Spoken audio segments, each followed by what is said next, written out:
What? They got another one.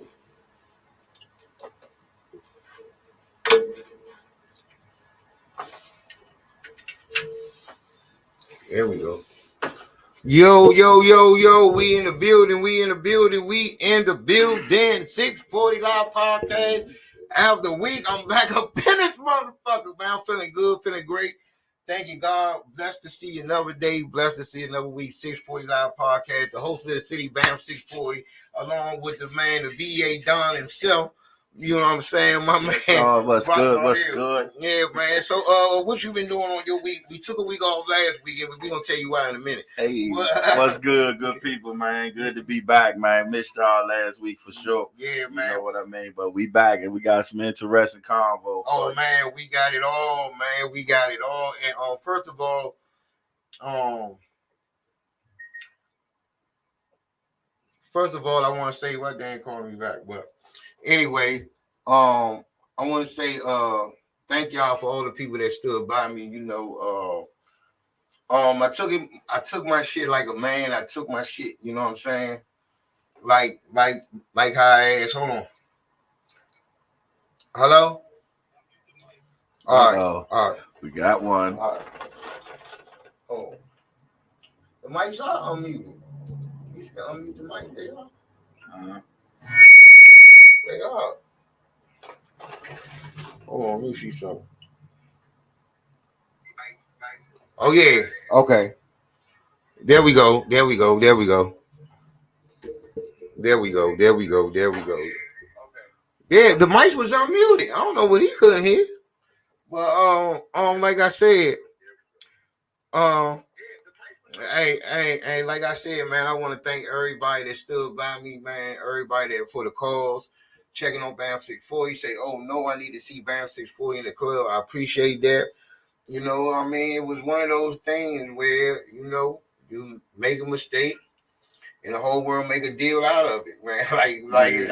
At the end of the day, people always make Bam 640 the top talk, and I know I know I talk my shit, and I do this and I do that, and I say I do that, but I know, you know what I'm saying. But anyways, it's not a bad thing, as I'm just proud what I accomplished. I'm proud of what I'm doing. Yeah, some shit happened, you know what I'm saying, where somebody I used to work for or did shows with felt like I was getting over on her. I showed the, I mean, it is what it is, man. It's like I already know what I did went wrong, but again, I could still take whatever I could take to go through the win, because at the end of the day, I'm gonna be a man about it, and it might ain't gonna be the first time I make a mistake. You know what I'm saying? So I know this time around, man, I gotta do everything by the book, make sure everything good. I'm gonna chill from selling the tables. Tickets is my thing, but tables y'all gonna have to buy them from the promoters, because that's getting very, you know what I'm saying? That shit get too motherfucking wild after a while, man. Then you mixing your money with people money and you fucking up. Nah, man. Right. It don't even make sense, man. You know what I'm saying? Because I just sent it to my Cash App, and then I got my own money in my Cash App too. So sometimes you get mistakes. Sometimes you run into things that happen, man. It is what it is, man. I'm here to take all the shots. I'm gonna bounce back like Cadillac with full flash. You know what I'm saying? The show's still coming in. Actually, I got 10 new shows. Shout out to me, and you gonna be on the jump with Dorothy. She doing it again. Right. August 3rd, Belladonna, EU, Strictly Business, Bam 640, DJ Frank White. That's a good thing. That's a grown ass party there. Yeah, and then you got the Players World Jump. This no, that's next week. And you know what I'm saying? Just moving and grooving, man. Like, you know what I'm saying? I'm gonna be strong. Yeah, I'll be stressed about a couple of things and shit. This shit gets stressful, man. And and like somebody said to me earlier, man, this is not a lead for real niggas. This is Go Today is not set out for real niggas. Like, you got people loose lips, people talking bad behind each other, people watching niggas shows ain't be packing this and that. And right. I mean, this is just what it comes down to. This the type of lead that we do. That's why I like doing my rap shit. You know, we were just talking about King Von. Come over here, like rap shit, you don't get none of that shit. You know what I'm saying? But at the end of the day, you know what I'm saying? My motherfucker, I didn't lose no no people that ever support Bam 64. I didn't lose no people, but I'm gonna tell you what I did lose. I did find out niggas' true colors. You got to. I found out niggas' true colors and how motherfuckers is. Yeah, I would You know hope what I'm so. I You know would what I'm hope saying? you got a good I good got it eye on good. that, huh? But I'm not gonna stop doing business with them. But I just know on a friendship level, nah, we can't be friends no more, bro. Cause that was the time that you posted as many tables that I sell for every other promoter. I feel like one of them should have spoke up. And me You know what I not mean? me not picking no sides, because I hope all parties, man, were able to recover and recoup from a lot of that bullshit that was going on, because there was a lot going on, but with you and other people and other people jumping in other people's business, you know. So, but I hope all the parties can recoup from that shit. But yeah, man, you know, I would try to probably leave them alone too and just do you and shit like that, man. Don't even trip. You had to go through that little bit, but that wasn't a lot. You know what I mean? That wasn't a lot, but it gave you a chance to see, though, because I would have thought some of them guys that you do be, you know, repping they shit and really be showing them props. I thought one of them would have gave you a little bit of help, a little bit of assistance in the situation. But yeah, you was out there on dolo status right there, man. And like I said, I'm glad you recovered, and I hope the other parties do too, with no real hard feelings. Yeah, because at the end of the day, a promoter, I'm not gonna say his name because I don't want people to bash. He said, I don't give a fuck what you do. You sell tickets, you work your ass off for me, that's your business, and I ain't got nothing to do with that. If he did that to somebody else, and then I'm just saying it's a bitch ass nigga league, man. It is, man. It is, man. I mean, look, I would. And I love this I shit. don't want like, to say it that far, bro. But it's close. Be honest with you, this is my life, bro. Right. Like this, I bleed this shit, man. That's why I talk about the things I talk to. I got so much passion in this shit, bro. Like I'm passionate about this. I love what the fuck I do. Right. We can see that. We all can see that. And that's all it be. I love what the fuck I do. And then every son is always, they gonna try to do their best to get me out. Because every little thing that I do, they gonna make it as a big thing. That thing wasn't that big. But the people that kept going live on me and carrying this, it made it that big. It made it that big. But then this would kill me about that shit, though, bro. They'll talk bad about you online and then try to shake your hand in the club. Nah, bro, we ain't on that. It's all good. It ain't no beef. It ain't nothing. I moved on. I'm gonna keep on working. You know what I'm saying? It wasn't a situation that fucked me up. It was the people that y'all turned on me and shit. It was like, damn, well, I do anything for y'all niggas, man. Like hustle early in the morning, shit. My motherfucking girl complain I don't spend enough time with her because I'm pumping the shows and shit. Right. And that shit, that hurt me the most, man. I do feel as though some of them guys or whoever, somebody should have said, gave you a little lifeline or something, man. But yeah, like I said, man, you got a chance to see what's good. You dig what I'm saying? And still do business though. You know, you're able to do business with them. So it's good. Then we gotta keep it that way. Right. You know that's a fact. Yeah, that's a fact. And then like some of the Jones, like the radio promo or commercial, that shit was a nigga that said he give me the hookup and didn't. Oh, the Raymond guy? Yeah. So I put me up. That's real, but that's what fucked Jesus. So it fucked me up that people. Now that right there was vicious. I didn't care about what the nonsense say or the people that really don't know me. Right. But if you really know me, bro, it ain't no way you gonna believe I do something like that. I'm talking about I done put 2,500, 3,500, 1,700, 600, 800 in y'all off of ticket sales and table sales. Right. You know what I'm saying? I would have rather them niggas took the approach like I did. Just don't say nothing. If you going, you know, got your opinion, like they should have been said it. Don't wait for an opportune time to jump out there. Because just a week ago it was love, and then that's what Sean Powell said. Yeah, then the day is praise. Yeah, he said just a week ago y'all was praising him how he the host of the city, he the best host, this and that on his live. But now that little controversy or something happened, y'all trying to feed off the shit, and everybody went live for numbers. Yeah. Especially the men, man. I ain't gonna take it down, man. Them niggas losing their manhood with that bullshit. You know, they jumped all in the Pot, they ain't had nothing to really do with them. Yeah. They talking about I gotta do this. I can't let Bam do this. I gotta do this. This is a bullshit between Bam and a business owner. You dig? Right. So it was kind of fucked up. But hey, like I said, if I would have rather them men just don't say shit. Let's look at the post and mind your business, you know. But they was. Yeah, they were ratchet with it. God damn, Slim.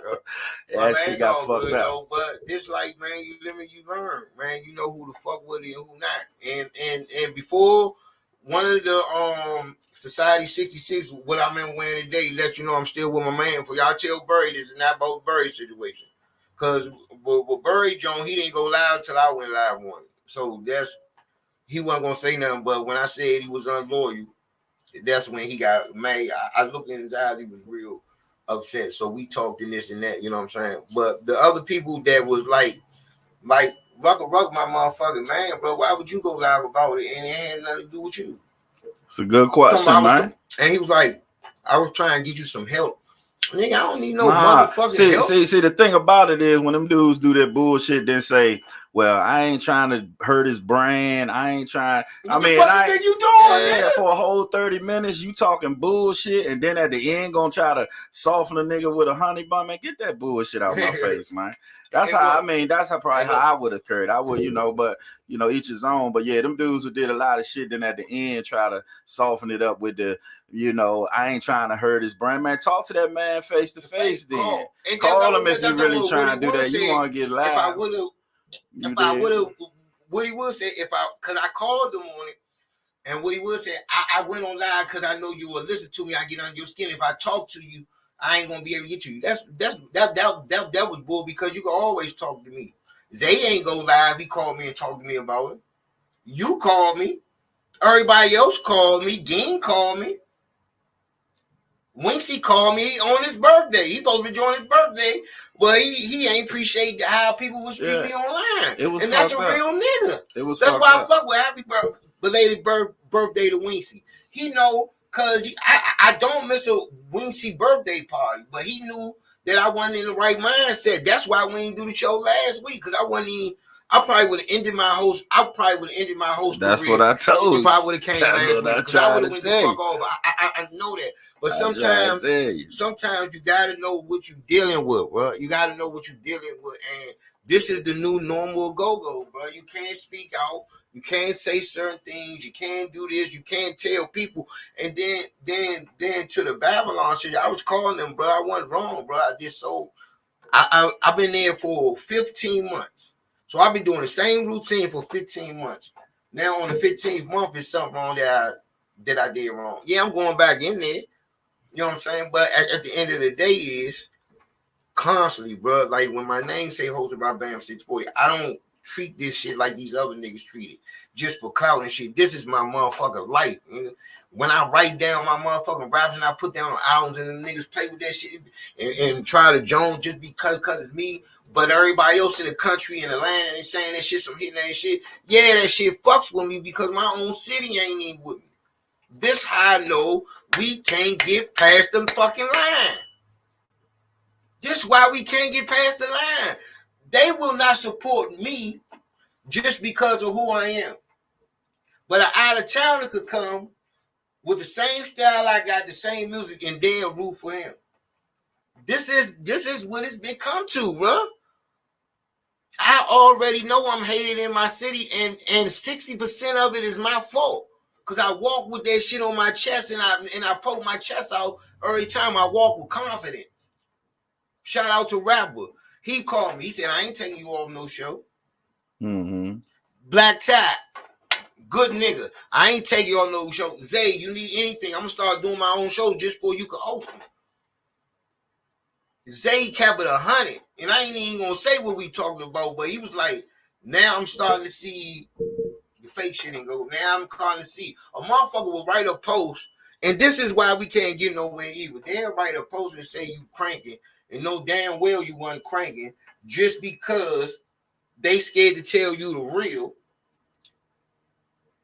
They scared to tell you the real on them or on the sound, and that's why we can't get further in go-go. Some of the shit I heard, I sit back and observe go-go, well, because I miss the shit. I love the shit so much.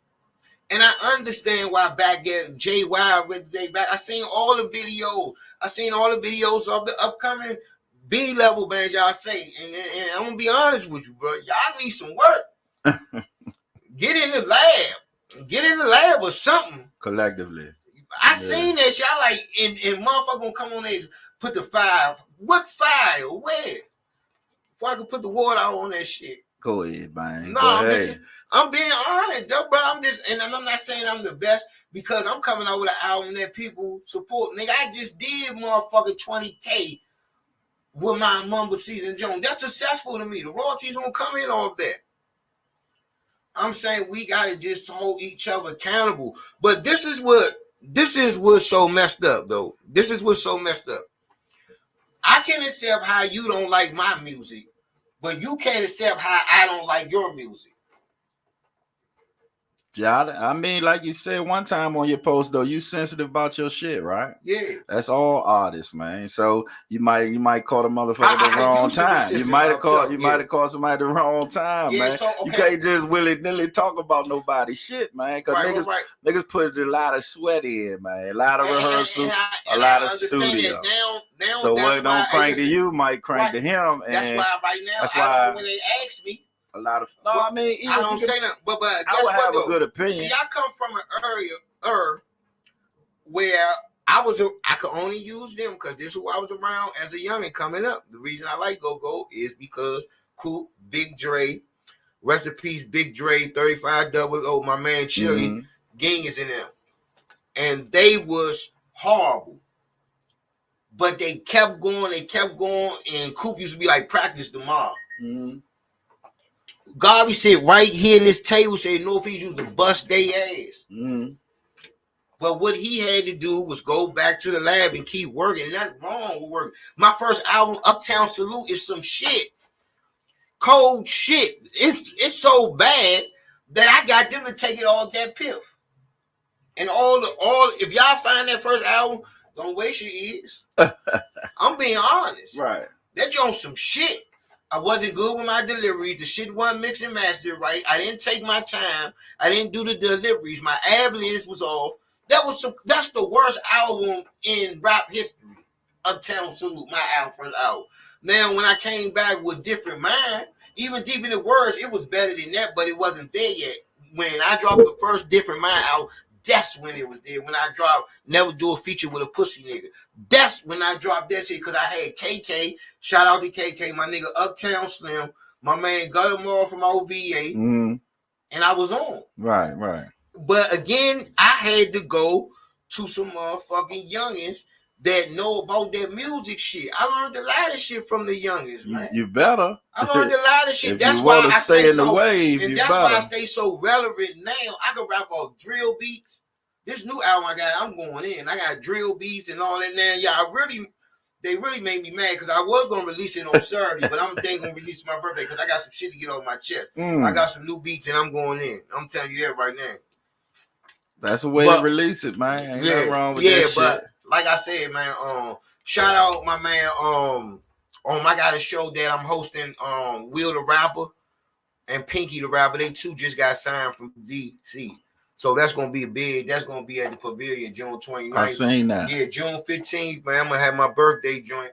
I'm gonna have my birthday June 15th at Babylon Woodbridge. Barry putting that together. He gonna call you about that joint anyway.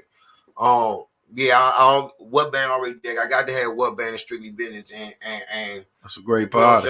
You know what I'm saying? Then I gotta do one. I'm gonna throw my own party with my guy Zay, man. I mean, man, this nigga is so real, man.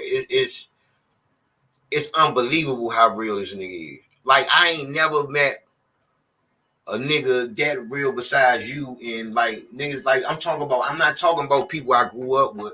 I'm talking about a nigga I ain't even grew up with, bro. Yeah. This nigga love me so motherfucking much, bro. Them day ones be nobody's, man. Straight up. Bro, this nigga will give me his last, bro. This nigga will come get me out of a storm, bro. Like, he will get up out of his bed and come get me, bro, and take me where I need to go at, bro. Like, I really cherish this nigga friendship, man. And it was about Go at first because we was getting our chemistry together. If you see, no disrespect to no other host, but if you see the relationship me and DJ Zay got until the other when he got other people hosting with me and his chemistry is unbelievable. That's why people like to see me and him together. This nigga has been one of the realest niggas ever. And I'm gonna say that. You know what I'm saying? And I'm gonna say something. It was a post, right? Somebody saying something, if you're not a male, you a male if you don't, you on your man when you take care of your peoples or you do what you gotta do. Nigga, I do what I gotta do all the time. So I'm a motherfucking man. I've been on my own since I was 13 years old. You could ask Michelle Dominique Morris that. At the end of the day, some shit I say, man, that shit just not acceptable, bro. To be honest. Now I'm gonna keep it real. I'm gonna keep it real. What we talking about? Some shit I say could be prevented if I just shut the fuck up. Now that's a fact. Right. That's a fact. But this is the thing. My pride is so motherfucking strong, bro. See, the pride come before the fall, man. You don't want to do that. Yeah, I know. You gotta remain humble, man. And for now, I've learned that. What's up, baby? Hey, Katrina. And then, when you got a girl that's supportive, like, money doesn't even matter to her. Like, she don't really care about none of that shit. But the number one she thing, this I say I won't do it again, and I know she said, what you do affects me because I'm with you. So if you do some wild shit, they might think I'm on some wild shit. It just doesn't look good for her. It don't. Right. And I understood that. That's a grown woman telling you that. Yeah, right. And I love her for that because no other woman has ever said that to me. Right. Like when I go all out, like, you know what I'm saying? They go down 6'4", you fucking care about it. You know what I'm saying? But I know some of the shit I do. That's why I'm learning from my mistakes.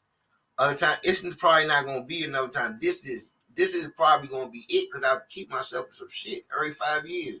I don't know why. That shit ain't good, but again, if I didn't sell tickets or tables, I wouldn't have had this problem.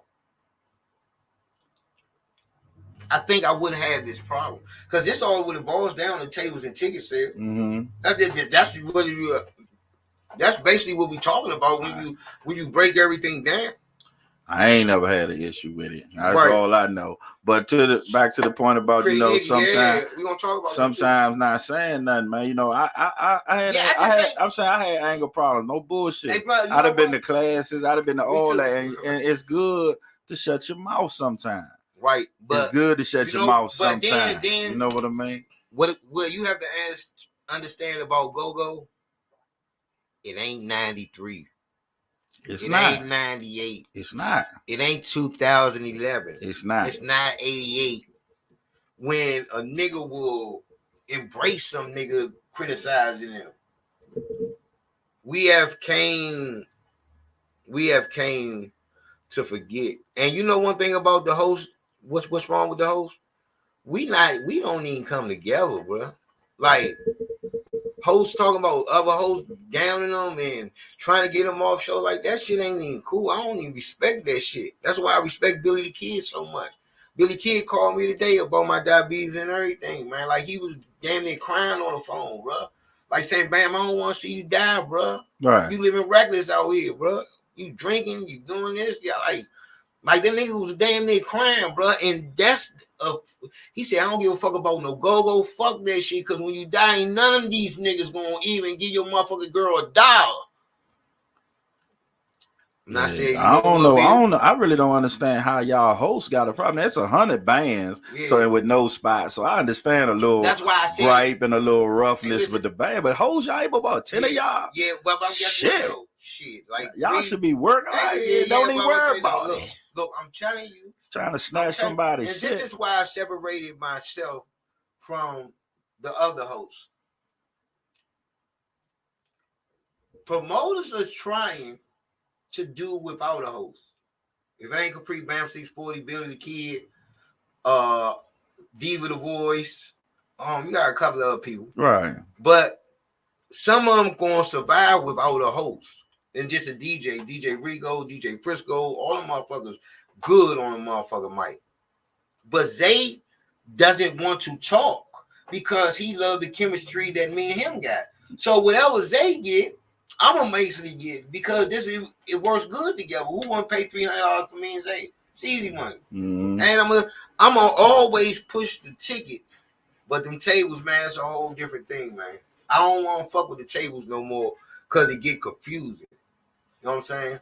It really get confusing, and that's the type of shit that you got to take on the chin. You got to learn, but you got to also accept your own bullshit. And sometimes I just be going too hard. I be looking at them lives and them memories. I say, man, you be going too hard. Yeah. And you gotta understand, this is not the motherfucking streets, bro.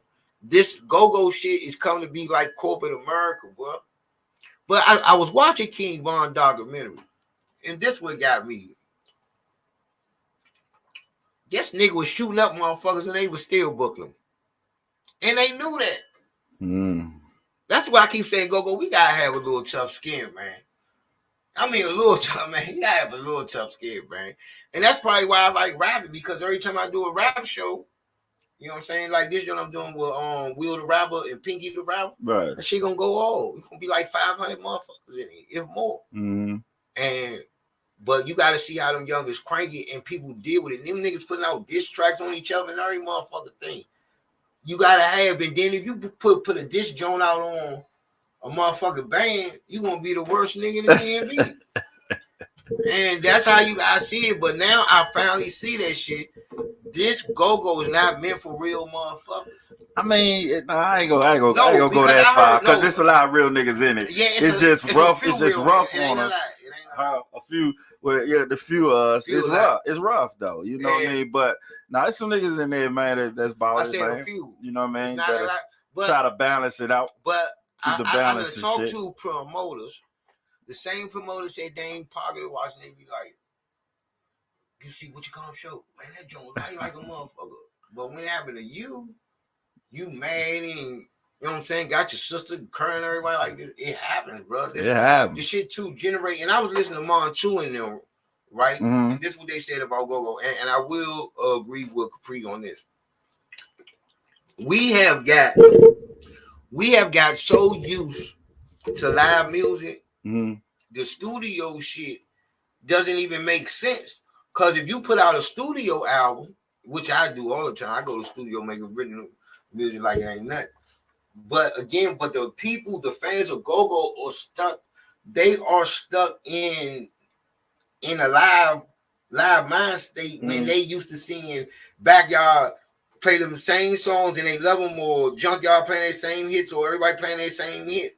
And then when you put out a studio album when something different, they not gonna grab to it like that. That's the experience of Go-Go though, live. That's what we tell anybody from any part of the country, man. They be like, man, I don't like Go-Go. I listen to it, but once you come see it, once you come sit in that pit or come in there and see that party, it's different, man. That's just the allure of it. You can't change that, man. Like I said, all over the country, mother might say they like Go-Go or man, but once they come here, I got some country cousins, man, that I brought up from the country. And once they finally seen that shit, man, they was hooked forever.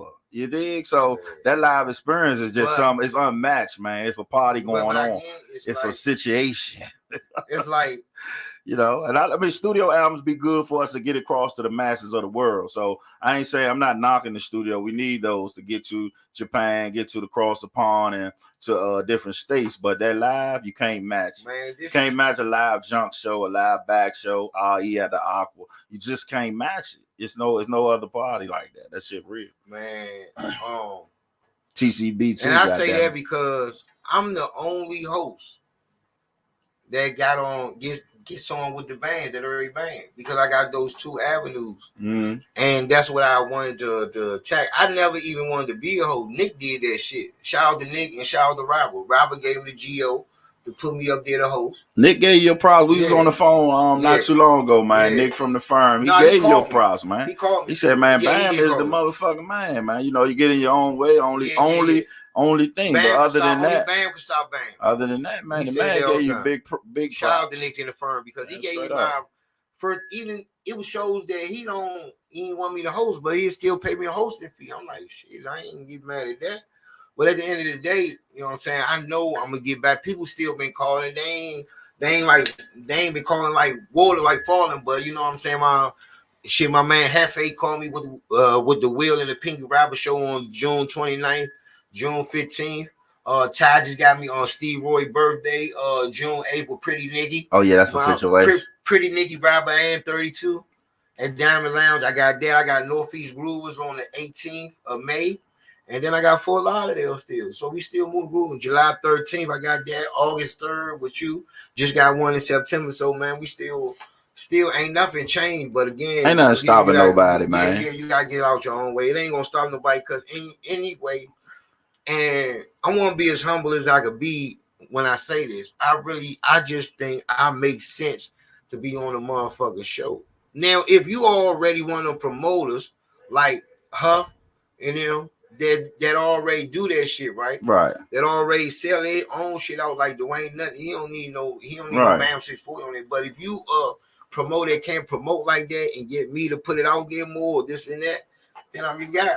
Hey, look. Hey, that's on the hosting side, and I feel you because that's the same way on the band shit. And so when I do say certain shit, or I might say we're not gonna do this because we know what we can bring, man. We know our worth put with the right card and the right venues. I know what we could do. So don't play with me, and we want to play with y'all. And I think that go in the hosts and the bands. You know what I mean? You know your worth, man. And I work and my stand up for it. So bad, bro. I'm up every morning at 8 o'clock pumping your show. Oh, I am on a Pretty Nikki. Y'all joined the 27. 20. Oh, we gonna be next door. Shit, because if you about to say that, I'm a damn so. Pretty Nikki birthday, JYB, Killer Kyle, BAM 640, DJ Frank White, Diamond Lamb. They know. Hey, listen what I'm saying. They know I love Nikki. Hold on, they know I love Nikki. Nikki, my motherfucking baby. Shout out for that goddamn shit Sunday with all the women's, the queens of women. See, my baby Nikki got that butter next Saturday. Backyard, strictly business on the same lot as Diamond Lounge at the brand new Blue Moon, and it's a motherfucking situation. Listen to this. Dwayne Nothing them already got it sewn up. We good. That thing get ready to be jumping. It's the same parking lot, same day, same time. Strictly business and backyard. To be honest with you, I think both of them gonna be good. It's gonna be good. That's what I'm trying to tell him. It's gonna be good, but you know what I mean? Strictly business and backyard down the brand new Blue Moon, and it's sexy in that motherfucker. This your first time opening up for backyard? So this time, yeah. Oh, yeah. Strictly business. Yeah, strictly business. Yeah, oh, yeah. Hell yeah, man. It's about to be a party, man. Yeah. I've been waiting to fuck with the Ghetto Prince. I've been waiting to fuck with that nigga, man. You know what I mean?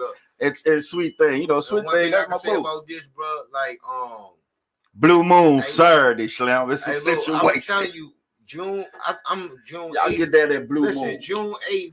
My birthday, June 15th. But Steve Roy birthday with Pretty Nikki, Rapping 32, still familiar. That's something. I wanted to jump on that car right there. I ain't say nothing, but yeah, they should have flew us in on that one. Jesus. Yeah, that motherfucker. They playing 3 sets. You know what I'm saying? That's on Steve Roy's birthday. He was up here yesterday with the after party. You see that tall nigga? That's probably the chief was sitting there too. But man, shout out to Rob, their manager, man. He called me up too. I had a whole lot of legendary motherfuckers call me. I ain't know I was that legendary. I was saying that shit, but man, Dean called me. Hey, look, Slim. Hey, that nigga Nick called me and said, man, that nigga must be powerful. I said, yeah, man, he must be a little powerful for all this shit to go on like it's going. I said, yeah, I came now. That nigga Nick said, man, this nigga must have. I said, yeah, he might got a little power with him. You know what I'm talking about? Look, that motherfucker said, this nigga making news like Donald Trump. Yeah, the bullshit.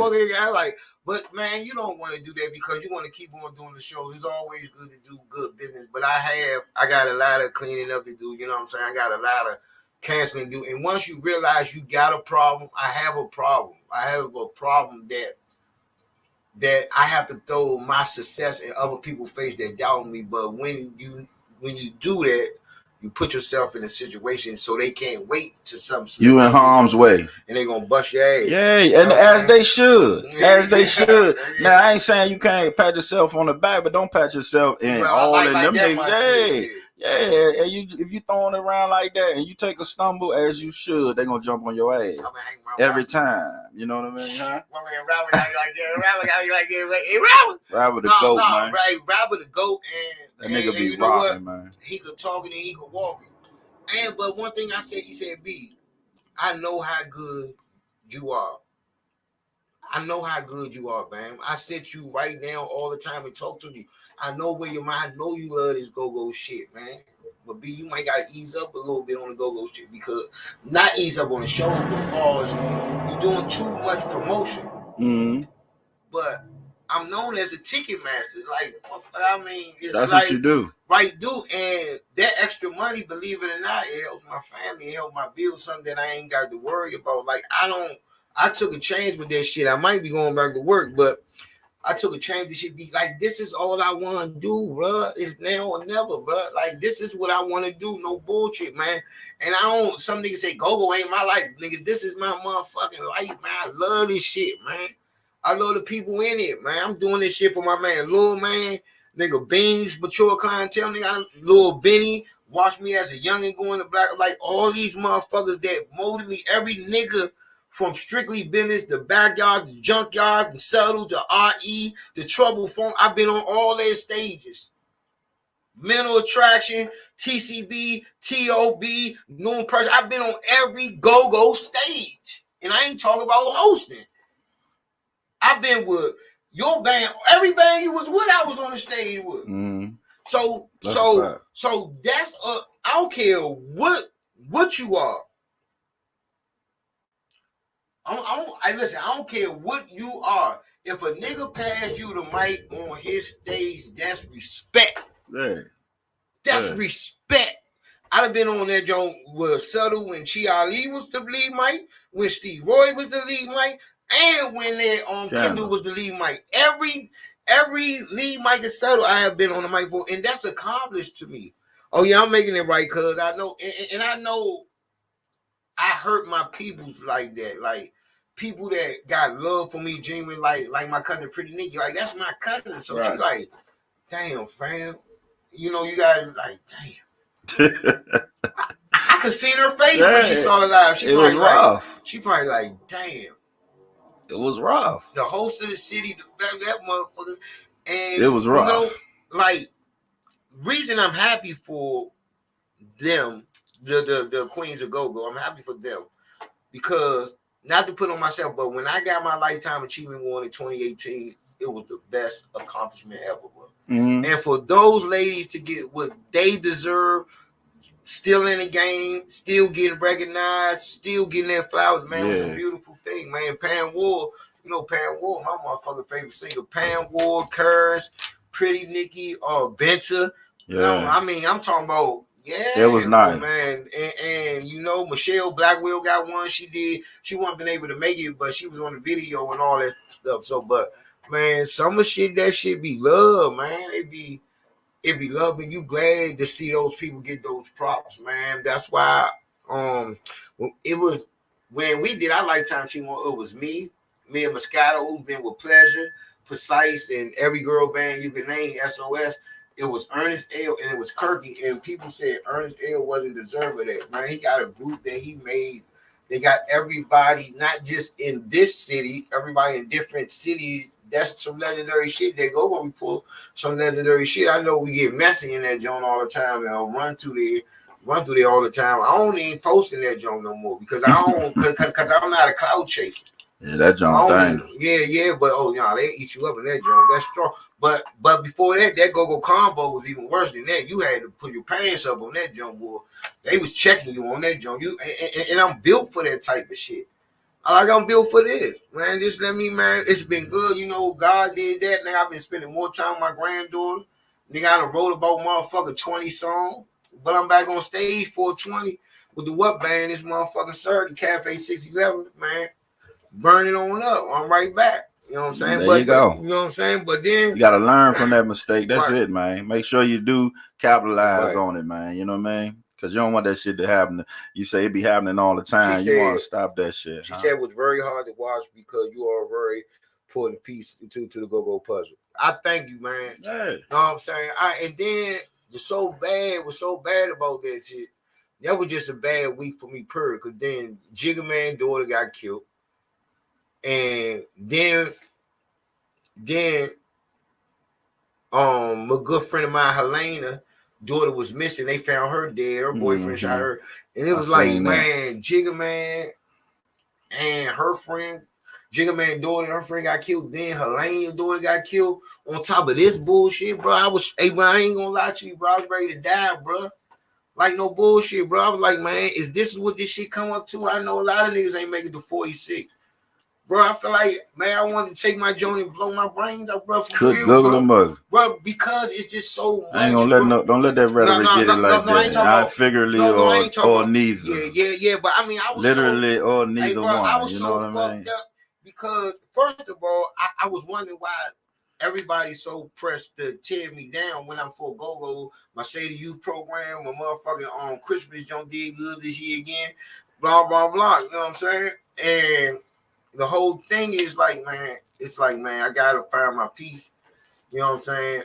Everybody, even I can't keep putting it on Lil Man because my man been gone 5 years this year. Right. You know what I'm saying? But sometimes it's sometimes and I watch, and I'm gonna tell y'all, I keep telling y'all this. Pray for Jigga Man, man. Praise for him, man. Man, that's my motherfucker. I started with Jigga Man at the club when I first started hosting.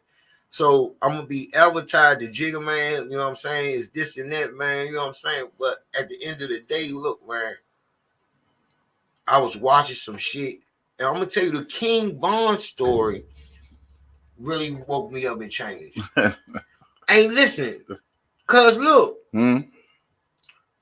this nigga King Von was a killer. Yeah, they dangerous and shit. And I'm like, kid, like I love the nigga music. Me too. I love it. Me too. This nigga is a cold killer. Old block niggas. And I'm not telling Go to be like this, man. I'm not telling Go like this, but them rap niggas in Chicago, one nigga, the girl died from Von Block. The nigga FBG Duck said, nigga, I wish I could pull up a grade and make her suck my dick. I say, damn. She dead, nigga. That's too much. That's brutal. Yeah. I was like, what? I'm watching the whole documentary, bro. And the girl that killed Von's best friend T-Roy, she was 17 when Von killed her. But Von was flirting with her. And the bitch wasn't falling for her. She was like, nah, you don't like me. He don't like me. Or he just want to kill me. Like Von, cold killer. He was tough. I'm talking about they just died so young, you know what I mean? And you know that what? Sword ain't no joke. Listen, I don't want Go to be like that. No, please. I'm not saying that. I don't want nobody to die. I love my people, no matter what we go through. But man, when you got niggas dissing about dead niggas, man, like niggas that lost their life, saying fuck the dead, fuck your dead niggas. I'ma do you like I did him. I'm listening to that shit like, man. I like the beat, the cadence, but listen, I can't. Yeah, it's too much. Hey, listen, Chief Keef, Lil Durk, all them niggas, and guess what they do, bro? I like the beast though. And then guess what they do though? They kill a nigga when they find a nigga dead. They be like, man, like when a nigga Duck got killed, they say, man, we smoking Duck, nigga. These niggas disrespectful. I said, I ain't trying to be like that shit. You know? Maybe the rap ain't for me. Cause I ain't gonna lie, if one of y'all niggas diss me like that, my motherfucker dead. They was talking about niggas mother that passed, grandpa. Oh you ain't about to talk. You ain't about to talk to Granny like that, nigga. I take one for Granny, but man, I hope Go don't get out. But that rap shit, man, them niggas got tough skin, bro. I just found out. I learned so much shit from that shit. You know, I'm old school rapper. I ain't with them, but I have. Use the drill beats because I love the drill beats. Right. I love them. They bounce. Right. I like that. Yeah. So it's like the bounce beat. It's like the bounce beat here. Right. What they doing. Like I love the drill shit. I love all them niggas dead now. LPG, Cash, Duck, Von, T-Boy. I don't want to be in that genre. Yeah, I know, but I'm just I saying. ain't trying to be in that listen, genre. Jesus. Hey, listen, if you look at Von, bro, I thought this nigga was the softest nigga in rap. Nah, This I fuck nigga with cold Von. killer. I like this music. And I remember I met the nigga though. I got turned on to him. Cause Fat Trail was fucking with Chief Keef. Mm-hmm. And Keef used to bring him up here. Him, Lil Reese, Lil JoJo, rest in peace, Lil JoJo got killed. All cool niggas. But man, I'm like, these niggas some killers. Cause Fat Trail was fucking with Chirac. I wonder why they used to call it Chirac. I know now. You better. Hey, look, man, these niggas, man. Hey, listen, Shawty, I'm an old ass rapper. I'm a grandfather rapper. That's what I'm gonna call my next album, Grandfather. Fuck that. I don't want no smoke. Hey, little Pretty Nicky said, yeah, he was a cold killer. Hey, Pretty Nicky know about that nigga. Hey, but the nigga had some good ass music. Yeah, good music. Man, that's what I like the most. Yeah, but he had good stories. But I was thinking though, right? These niggas was making millions, bro, and they was still killing. That's what they in, man. But they ain't last long. That shit you don't last a long time. Goddamn it, them niggas whacking each other. Oh nah, that shit real. You know, I don't want that problem. I wouldn't even put that shit. I want to put that shit on my work. That rap game crazy. Like I ain't gonna lie. Like now the diss tracks are just different. Like they talking about I killed your man, I splattered his brain on the time. Like these are what they putting in the diss song, Sean. They're giving up information. Tuka got killed. They said we smoking on Tuka. We ain't smoking on Tuka tonight. That's why they stay under investigation, because they give up a lot of information. Man, them young niggas, man. That nigga Von, I never knew that nigga Instead of being quiet. Listen, I never knew that nigga was that terrible. But I remember I was walking Facebook and they was like 40 shots from Von. This nigga been going to jail since 09, nigga. Yeah. Man, but then they said he was a straight A student. And one, he just turned up. Just like motherfucking the girl on KI. You know what that stand for? Killer Instinct. Damn. She was like, she started banging when she was like 13. Von killed her when she was 17. Now they say, oh, these are people that Von killed. That's the people that, and then they trying to say Dirk snitching. Dirk ain't snitching on Von. They beat that Joe. But at the end of the day, right, nigga.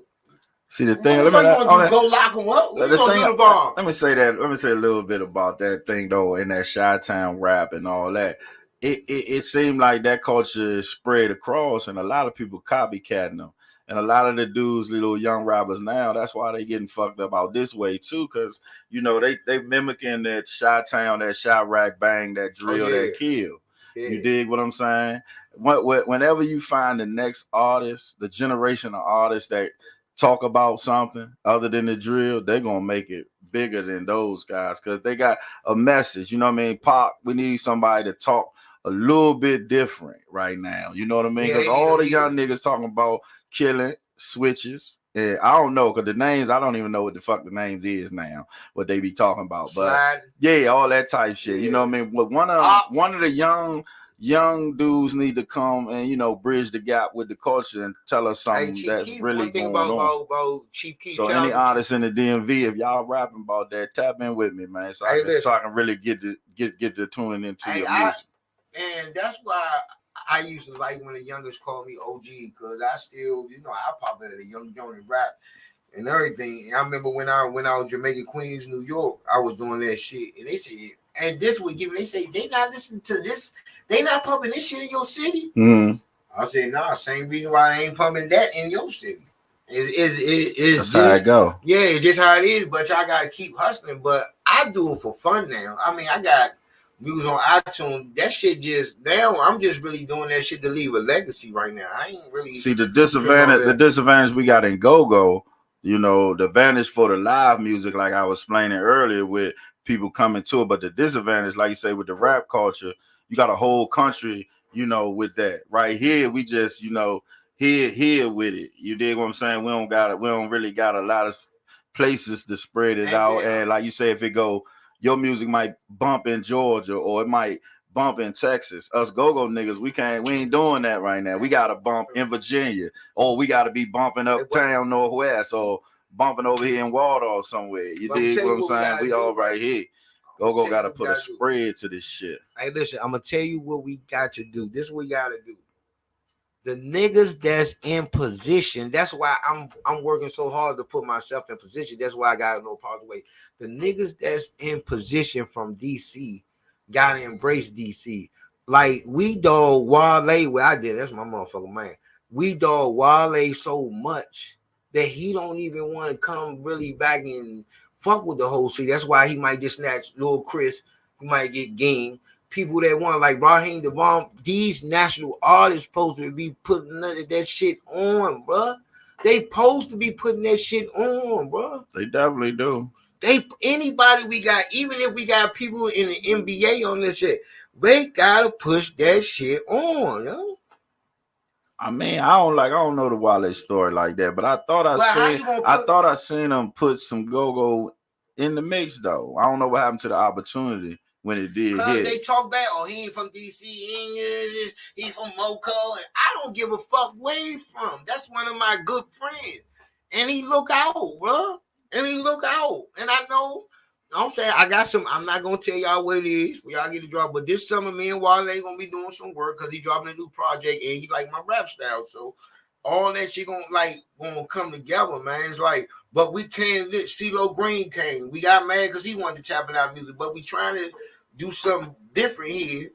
But everybody that try to come Snoop, all that showing love and this like that, and then DC motherfuckers get mad about this shit, and then that's why people don't want to come in and try to brace the city because they know if they don't hit it right or they don't motherfucking play go-go right or do this with the go-go or do this, but it's more than that. Just that's where we gotta get out the box. We gotta get out the box and stop thinking it's just all go-go, bro. You got people that seriously sing that not ain't go-go. Naomi is a good one. You got people that rap like Sean Guapo and all them Bills and all them niggas, 4S Drill, all them niggas cold rappers.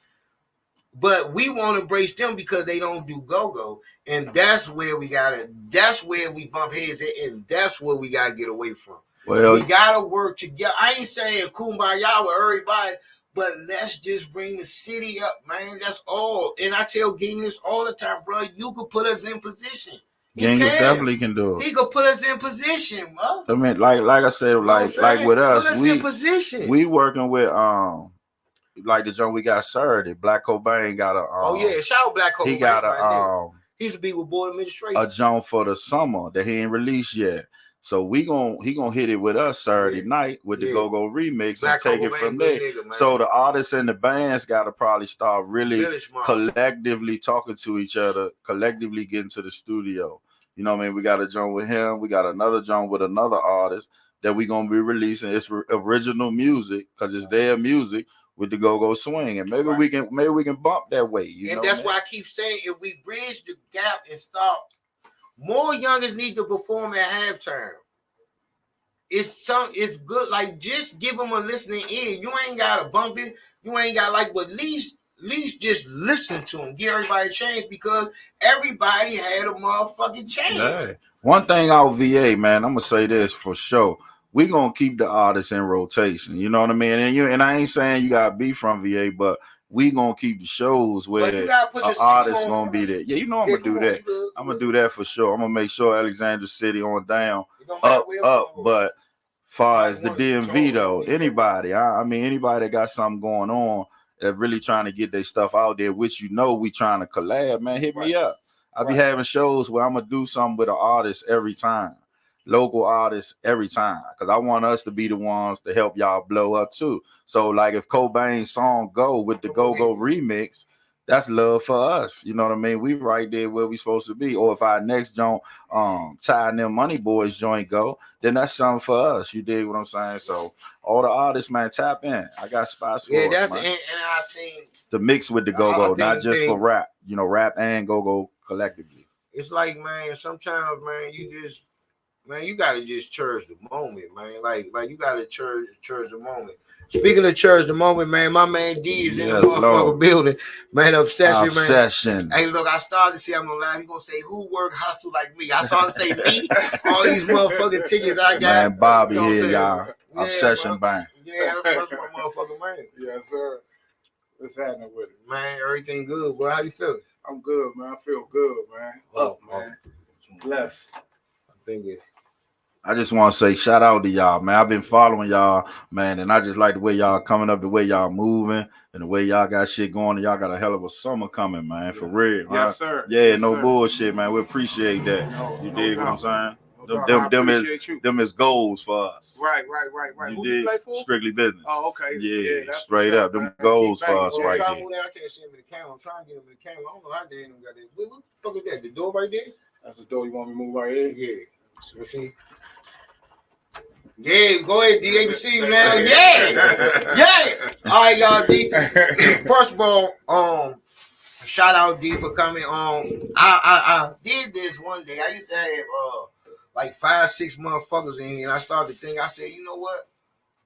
Maybe I should just spread it out and just do one-on-one because everybody is like they got more than shit to talk about, and you might don't get all you. So I think everybody deserves their one-on-one. And we did all the one-on-one interviews been great.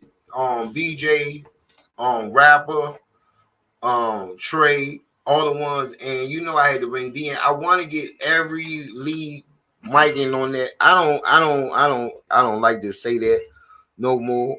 You know what I'm saying? I don't like to say the B level, C level, B level man, and all that shit. You know what I'm saying? So, first question I ask everybody. I'm gonna ask you, that we already talked about. Like, where do you think we are in go-go? Do you think we at the halfway mark, or we way down, or we gotta go up here? And, I mean, as respect to what, getting it out of the city, getting it worldwide, or just playing well comfortable where people like say, yeah, we making it. I mean, everybody can't get the same amount of money or some this or that, where people could do go comfortably and know they getting a check. We a little ways off of it. You know what I'm saying? For everybody to eat equally, in my mind. You know what I mean? Right. I believe that the music becoming DC's music has opened it up to where other bands can be seen, but I don't believe that they're giving the other bands the chance to get on them big outside shows and the joints where the government is funding the money to. You pretty much see the same circle of bands and people getting that opportunity. If they start to spread the wealth from within that, then I think that you will see a major rise in everything that's going on. Because if they kicking out, I mean, I done heard endless different numbers, 2 million, 3 million a year, all type of money. If they kicking out this type of money, but the money is only going to the same 4 to 5 bands, then, I mean, how are we going to grow it? It's supposed to be for everybody. And just for the record, Obsession got our paperwork and everything right. We set up to get the money. Right. But we can't get no opportunity. We ain't been out in the library yet. We ain't been, what's the one they doing right now, like almost every Thursday? And everybody. At the Oak Jump. The Oak Jump. Yeah. I haven't had an opportunity to get down there yet. I haven't did no big outside venues. And I was surprised, not because you're off, and Robert said something like that. I'm thinking, well, Robert's down the Oak. They did get him on. They get him when I said that. I said that. I was happy for him too. Because it's like, man, they like, how many times you gonna look over Robert? Like, come on, bro. Like, come on, man. This is an icon, bro. This is a man been doing this his whole life, bro. Like going on 40 years doing this shit, but like he deserved to be down here. Bro. They let RCA in one of them too. Yeah, I think BJ did the library too. Yeah, right? he did the library. Yeah, so they let a few of us in. They got to keep doing it though. You know what I'm saying? Just keep doing it and letting these people hear what these other bands got. But we got a little ways to go, man. We gotta stop fighting, man. Well, I know that. Let me say this: we ain't no different from no other genre of music, right? So people act like in go-go when they on the go-go report that it's supposed to always be all peachy. It's never going to be. No. It's too many different people with too many different personalities. I made a career of being controversial. Yeah. But then, look, but the bad thing about it is, now, if you want to be that way, you're going to have to take the B side of it, too. So, if knowing how it made me get up there or maybe get shows or people get to see my work, the whole thing is when you fuck up, the motherfucker whole world will talk shit about you. And that's just basically what it is, because that's what you set yourself up to be. You know what I'm saying? That raw and rugged, like, I mean, that's just what it is. And I know we was watching mine too, and one thing I could say, and I don't know how you keep getting this. People think me and Capri can't get along, this and that. But she said some real good shit today about. She always do. About Go-Go. I can't. She said some real shit about people not coming there professionally dressed. People coming in late. The sound man not coming in late. They hitting the same old songs. People with the drink in on it. Mm-hmm. Well, you know what I'm saying? But at the end of the day, I feel like, man, it's like you won't get your opportunities. You know what I'm saying? And you get yours just like you. It's a whole lot of bands, mature clientele. It may be RCA. None of them has been at the MGM, but this your third ride? Yeah, that's my third. That's a good thing. See what I'm saying? Yeah. You know, that's the fly scene you know too. What I'm saying? Shit, that's the fly scene. I said, yeah, I like that. Yeah, and you know what I'm saying? That's and then that's Gemini. Pretty nigga said what's up. Right, tell I said what's up. Yeah. And the thing about with the MGM situation, you know, like everybody wants to take everything and be like, oh, we getting on that because we just crank. It ain't. I keep telling people all the time, it's not always about the crank. You know why I'm constantly on MGM? I do good business. The dudes who run it fuck with me since the first show. I was stand up about everything. I turned in everything I was supposed to turn in. I met all of the little deadlines or whatever they had me do, and they respected the business. It ain't got nothing to do with obsession crank harder than this or obsession crank harder than that. Business wise, bro, we did our thing. That's it. And we I ain't gonna lie, we sold a bunch of tickets and bought out a bunch of people. That, you know, so it's really about the business. And Los and the guys who run that, they fuck with us because of our business. It ain't got nothing to do with, you know what I mean? Because in reality, in reality, they don't really give a fuck how you sing. It ain't their band. They just, man, as long as you got some feel good music, and this is why I do what I do. Cause it lets the promoters know your own business. I will take tickets because that's proving them that this man is asking for tickets. He could put ass in the seats. Y'all ask for tickets, you can put asses in the seat. He do tickets, asses in the seats. Like it's, and you speak for your brand, and that's a great thing. Right. I look at it like the clothes. Right. You know what I'm saying? I don't have a store. I pull up on people. It just keeps me more in tune with the streets, what's going on, what's happening. If I'm pulling up to your door or I'm pulling up to your job to drop you off a ticket, that means what? You trust me more than most.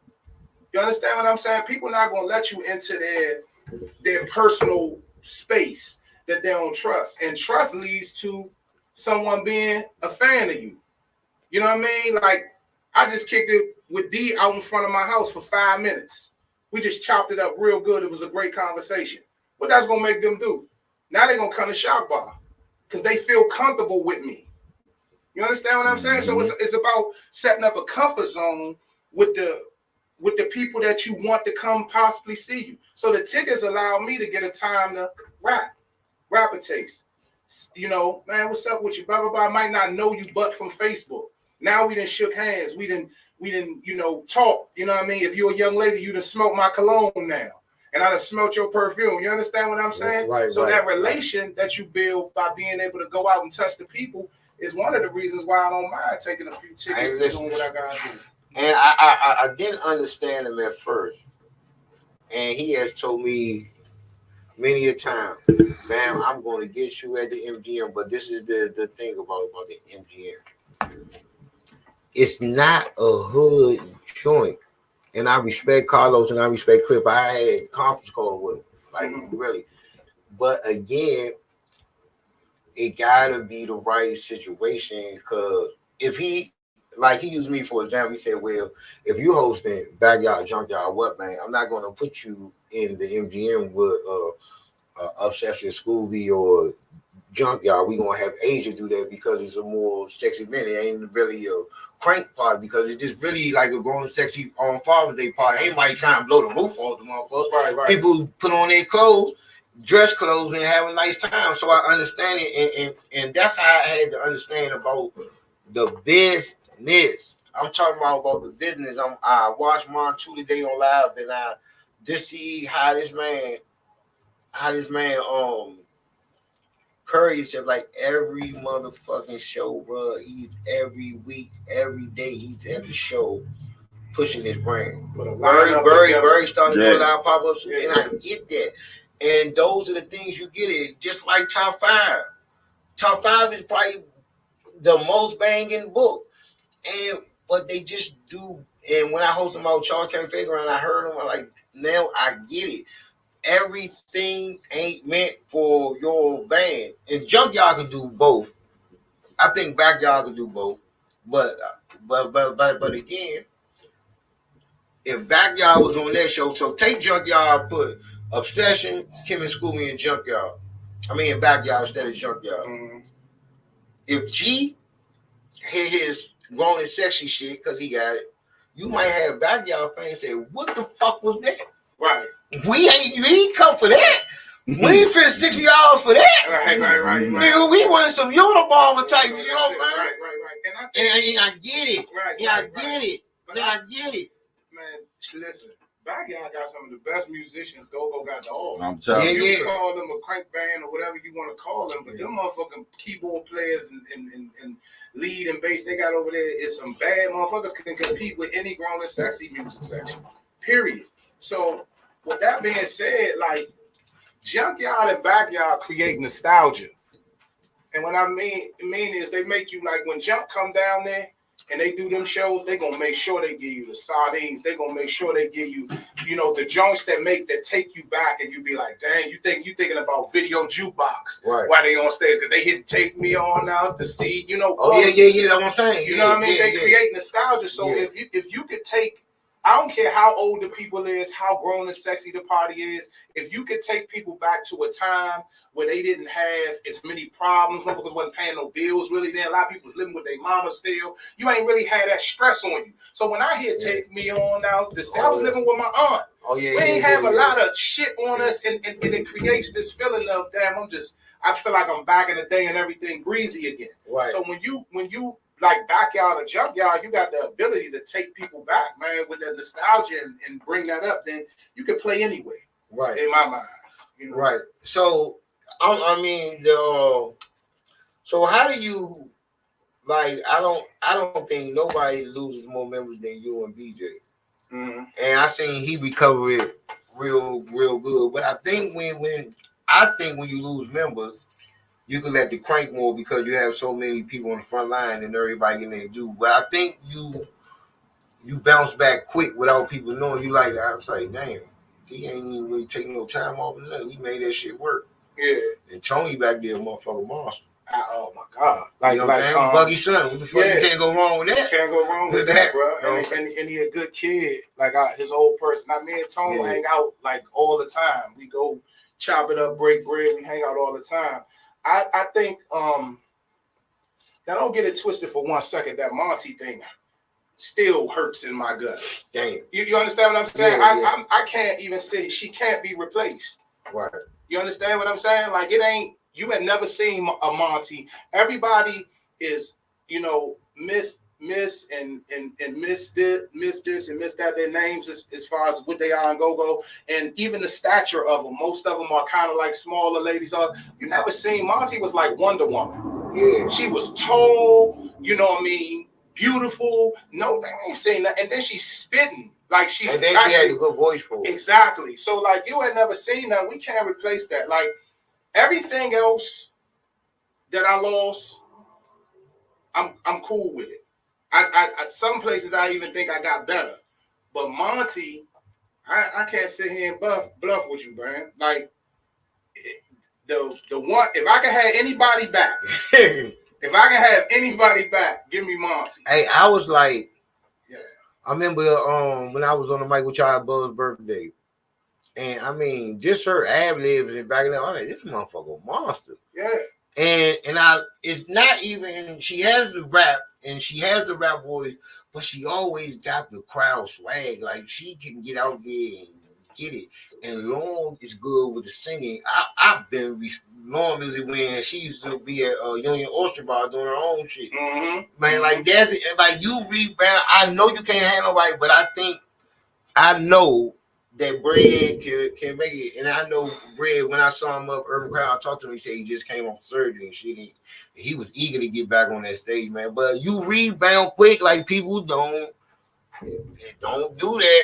Like it's the Ghost do it now. I seen Rapper is a master of it. BJ master of it. I done seen BJ, man, so many times with different bands, and I think y'all deserve y'all props from rebounding like that, because y'all could have easily said fuck this shit and went in the tank. Yeah, for sure. Y'all could have easily said that, bro. And that's I mean, I respect people like that. You know what I'm saying? I respect y'all. Like I remember I was told y'all at the Babylon Woodbridge, and I was like, damn, man, he be ground quick. She got these motherfuckers in here moving. Right. And I think people didn't expect it, but once I seen Tony, I said, oh, that makes sense, man. What you just said right there, man, in a nutshell, is what fueled the fire to bounce back regardless. Right. People didn't expect it. Right. I know what they were saying. I know these motherfuckers were running around. Oh, Monty ain't dead. I know them. I know they was, pray on my downfall. You know what I'm saying? Tell me about it, brother. I know they was running around. I know like the feeling. some sissies in the dick factory saying that Monty gone. But at the end of the day, that type of shit, you want to see D do something, tell me I can't. That's Gemini nature. Right. If a motherfucker say you can't do it, that's when you going as hard as you can to do it. That's Gemini nature. And that's how I be. I don't like to throw shit. See, when people tell you you can't do it and you do it, I think I go too far with it. Because I be like, yeah, well, y'all say I wasn't going to do that, or he can't rap. And then when you don't mean to be that, but the same people that said you couldn't do it, it's like, man, it's the best win in the world, man. It's better than money, bro. Absolutely. I ain't lying. It's better than money. Revenge is success, bro. Yeah, there you go. Revenge is success. Right. And I got to tell niggas, I ain't going to back out of this time until I want to. If I leave, it ain't never been about because I have to. Yeah. It's because I wanted to. You know what I'm saying? So, like I said, like, Monty can't be replaced. Pure D animal. Came out the gate. You know what I mean? And that's another thing. See, when you know how your band is set up from the inside, you don't worry about what people say from the outside. Right. See, people think that Monty bursting on the scene like she did was just, she just burst on the scene. It was meant to be that way. The minute that Monty said that she would join me and she was gonna play, I immediately took myself put myself in the background. Right. And said, you it. So with the public scene of her was, Brad said the same thing. Yes, she was talented as hell. She had everything that she needed to do it. And Obsession said, this thing gonna be about you. Think about this, man. Right. We went in the studio, we recorded 4 or 5 records. Who rapping on all the records? Monty. Why you think that was? Because we was putting it into her. She was supposed to blow like that. Right. When I first got Monty, I told Monty, you're not going to be able to go in a grocery store and shop without somebody knowing your name. Watch what I tell you. And sure enough, the first time she was in Safeway and somebody said, I know you from somewhere. She called my phone because it was meant to be that way. Right. And if she ever decides she want to come back this way and do it again, it's going to be that way again. 47, man. Right. With grays running through my beard. What I look like trying to get in the way of Monty. Yeah. So it was meant and set up to be that way. But these dummies will take it as, man, it's just all about her. We made it all about her. Right. She talented as hell, she's beautiful as hell, and she had what it take to do it, but that was a plan. That was a plan. You started to see when she was in the band, how many flyers did you see just me on? What I used to say. Yeah. I used to tell everybody, make sure you put Monty on the flyer. Yeah. Make sure she is on the flyer because I knew she had that star potential. So that was meant. It was meant and it happened. You know what I'm saying? So we miss you, baby. So like that, Would you say you came back so quick? So what it is it best a band like y'all, Mental Trainer, RCA, Patrol, all y'all, do you think it's best to play a lot or play less? Because it's like when you play less, the crowds are coming out bigger. I don't like to play a lot, man. I'm gonna tell you that. For one, I do so much other shit, bro. I don't see how motherfuckers do it. Right. To be honest with you, I don't know how a rapper does it. But I think this is rapper's career. This is what he does. Yeah. You know what I'm saying? Like, I got auto glass I'm putting in. Like today, I told you with my sky, I put in 2 auto glass. I took my son to school. I dropped off his money for, like, I've been moving all day. I dropped off tickets. I dropped off 3 sweatsuits. Had to take him back to the country where the house at and then drive back up here to interview with you. So, like, I just don't think I could play as much as Scooby or Chris or rapper or I don't think I could play that much. Like, I don't have that type of energy, bro. So, give me my Friday. Shout out Fridays, y'all. Give me my Friday. Give me a Saturday, like twice a month. That's how I am. And if I can mix like a early day jump, like a Wednesday, where I got something early where I can drop Obsessed in there, featuring On the Vibe, right, I take that. Everybody that does this shit, hey man, and I be promoting, and then everybody says this because I said it plenty of times. Man, I don't even feel like going this joint tonight.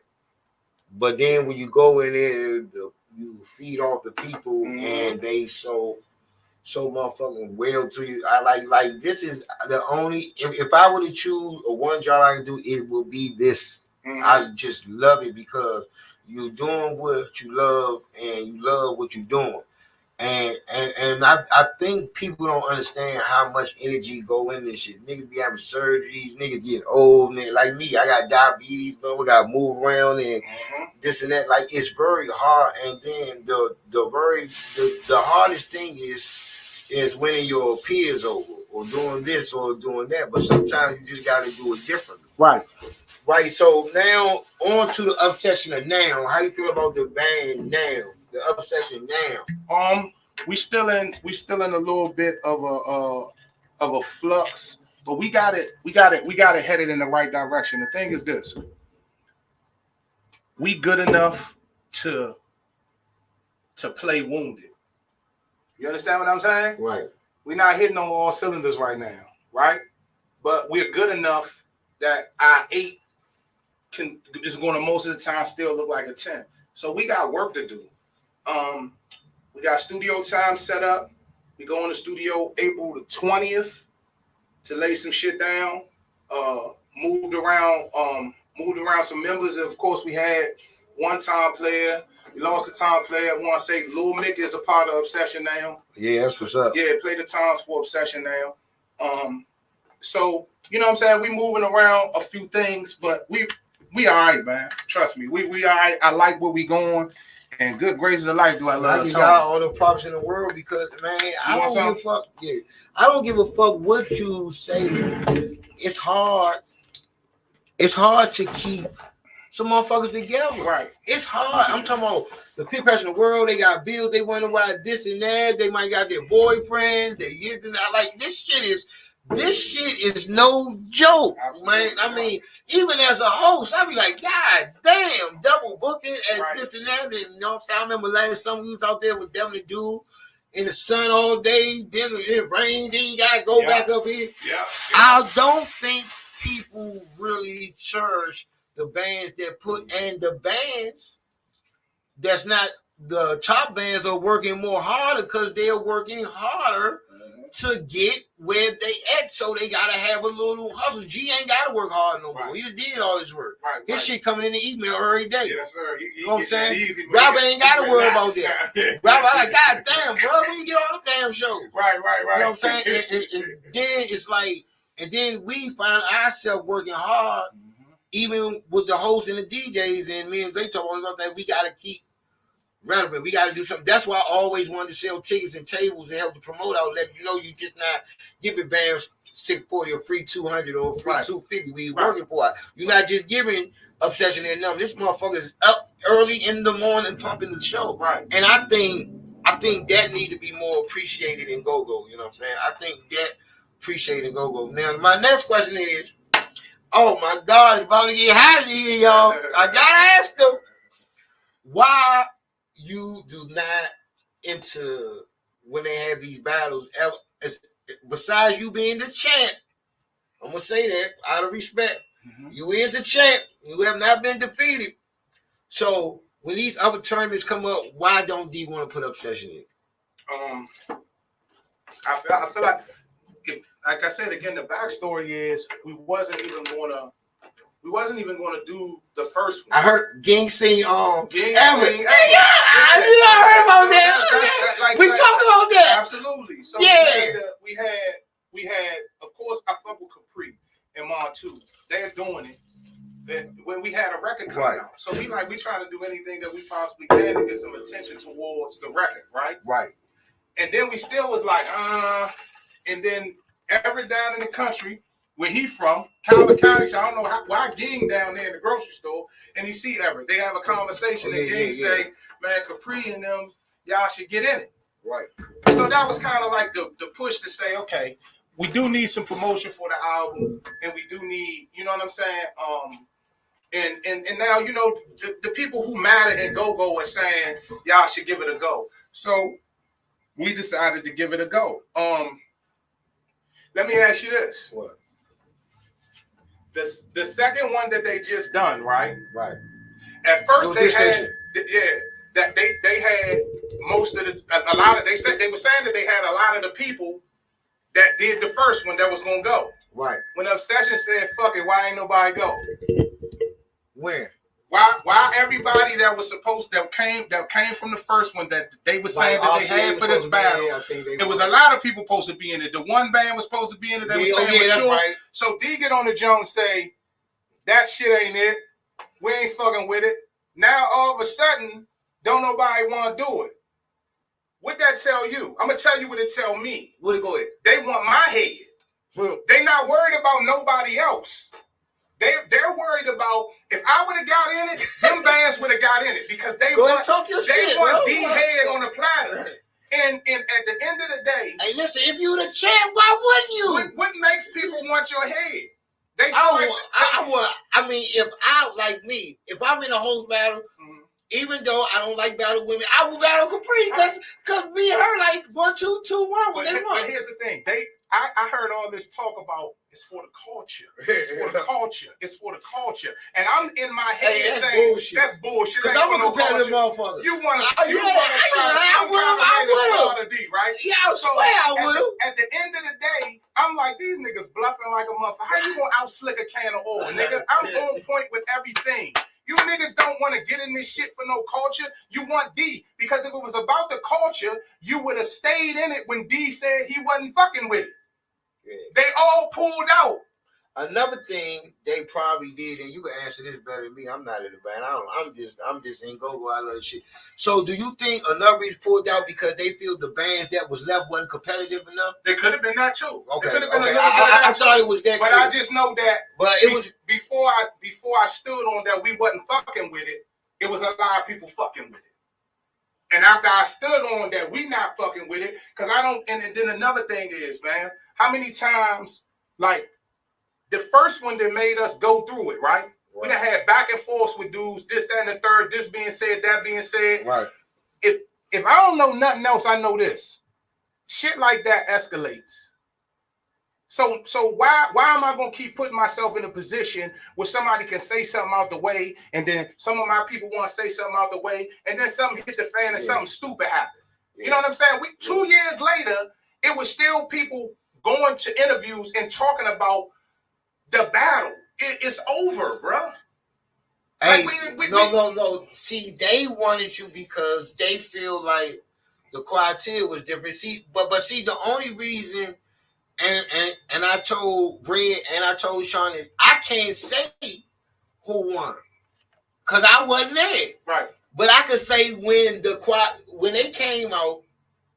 It was only one motherfucker I heard that said Obsession was going to win it. Because I lost money on that. Because I said Mature was going to win it because knowing Beans and Sean's son is, they them dudes. They can flat out. Bernie looked me dead in my eye and said D and Obsession was going to win that. I was telling everybody Barry Davis was the only one saying that shit. Right. And he stood on that. But check this out. It's an interview out here with Roy, Bugs, and a few other people was on the interview. They asked Bugs. Bugs said Obsession. They asked it was somebody else. They asked Rapper. And Rapper said D come from that school, D and them gonna win that. So if people was really paying attention, right? If people was really paying attention, the people that really mean something in this business, they was picking us. Barry said the quiet chill. He said D gonna go get motherfuckers 60 shirts made. He gonna give everybody in Orlando a shirt, and they coming. They coming. They gonna come. Whatever you gotta do to win. Ain't no rules in battling. And we all that was hey, look, I know everybody. And the reason this is why I don't like the battling because everybody feels like. Somebody got cheated. One, yeah, or somebody got this and that. I mean, you just got to say, well, I do respect Dan for them what he do, and I definitely respect Mon too and Capri what they did. I came through the that first one. Was up. Oh, yeah, you did. Yeah, I was hosting the first one. Yeah, you did pull up on us. Yeah, my man pulled up on us. Yes, he did it. I said, man, let me go down here and check it out and see what they got going on. Talk to Dan for a little while, and it was nothing. But at the end of the day, I'm not trying to, like, I respect the shit out Congo J. Me and Jay have had. I respect Congo J too. I respect the shit out of Chops. Right. Like we have had. I'm not trying to keep going back and forth with mature because it's some people over there. Even the two might do. I don't know his name. The singer, the other singer, not the son. The Jay. Jay, that's his name. Yeah. My bad for forgetting your name, homie. But me and him, bro, we didn't hype as a motherfucker. Yeah, we didn't broke bread. Ring the shit out that tambourine. We didn't broke bread. Had conversation, chopped it up real good. You know, at one of Chop's birthdays. You know what I'm saying? So like, I'm not trying to keep getting in a place, bro, where we ruffling each other feathers. Because I come from something that if that keeps happening, then sooner or later it leads to other shit. So why I like that too. So you just avoid that. You like, man, I done did that, bro. We did it. We passed it. It's like when me and you had a conversation. Barry said, "Well, I know you from uptown. You out your town, but this nigga got some land on niggas. Y'all just come together and fuck that shit." Right. It's like sometimes, and this is the problem that I'm having. I don't know if you had this problem now. When you change.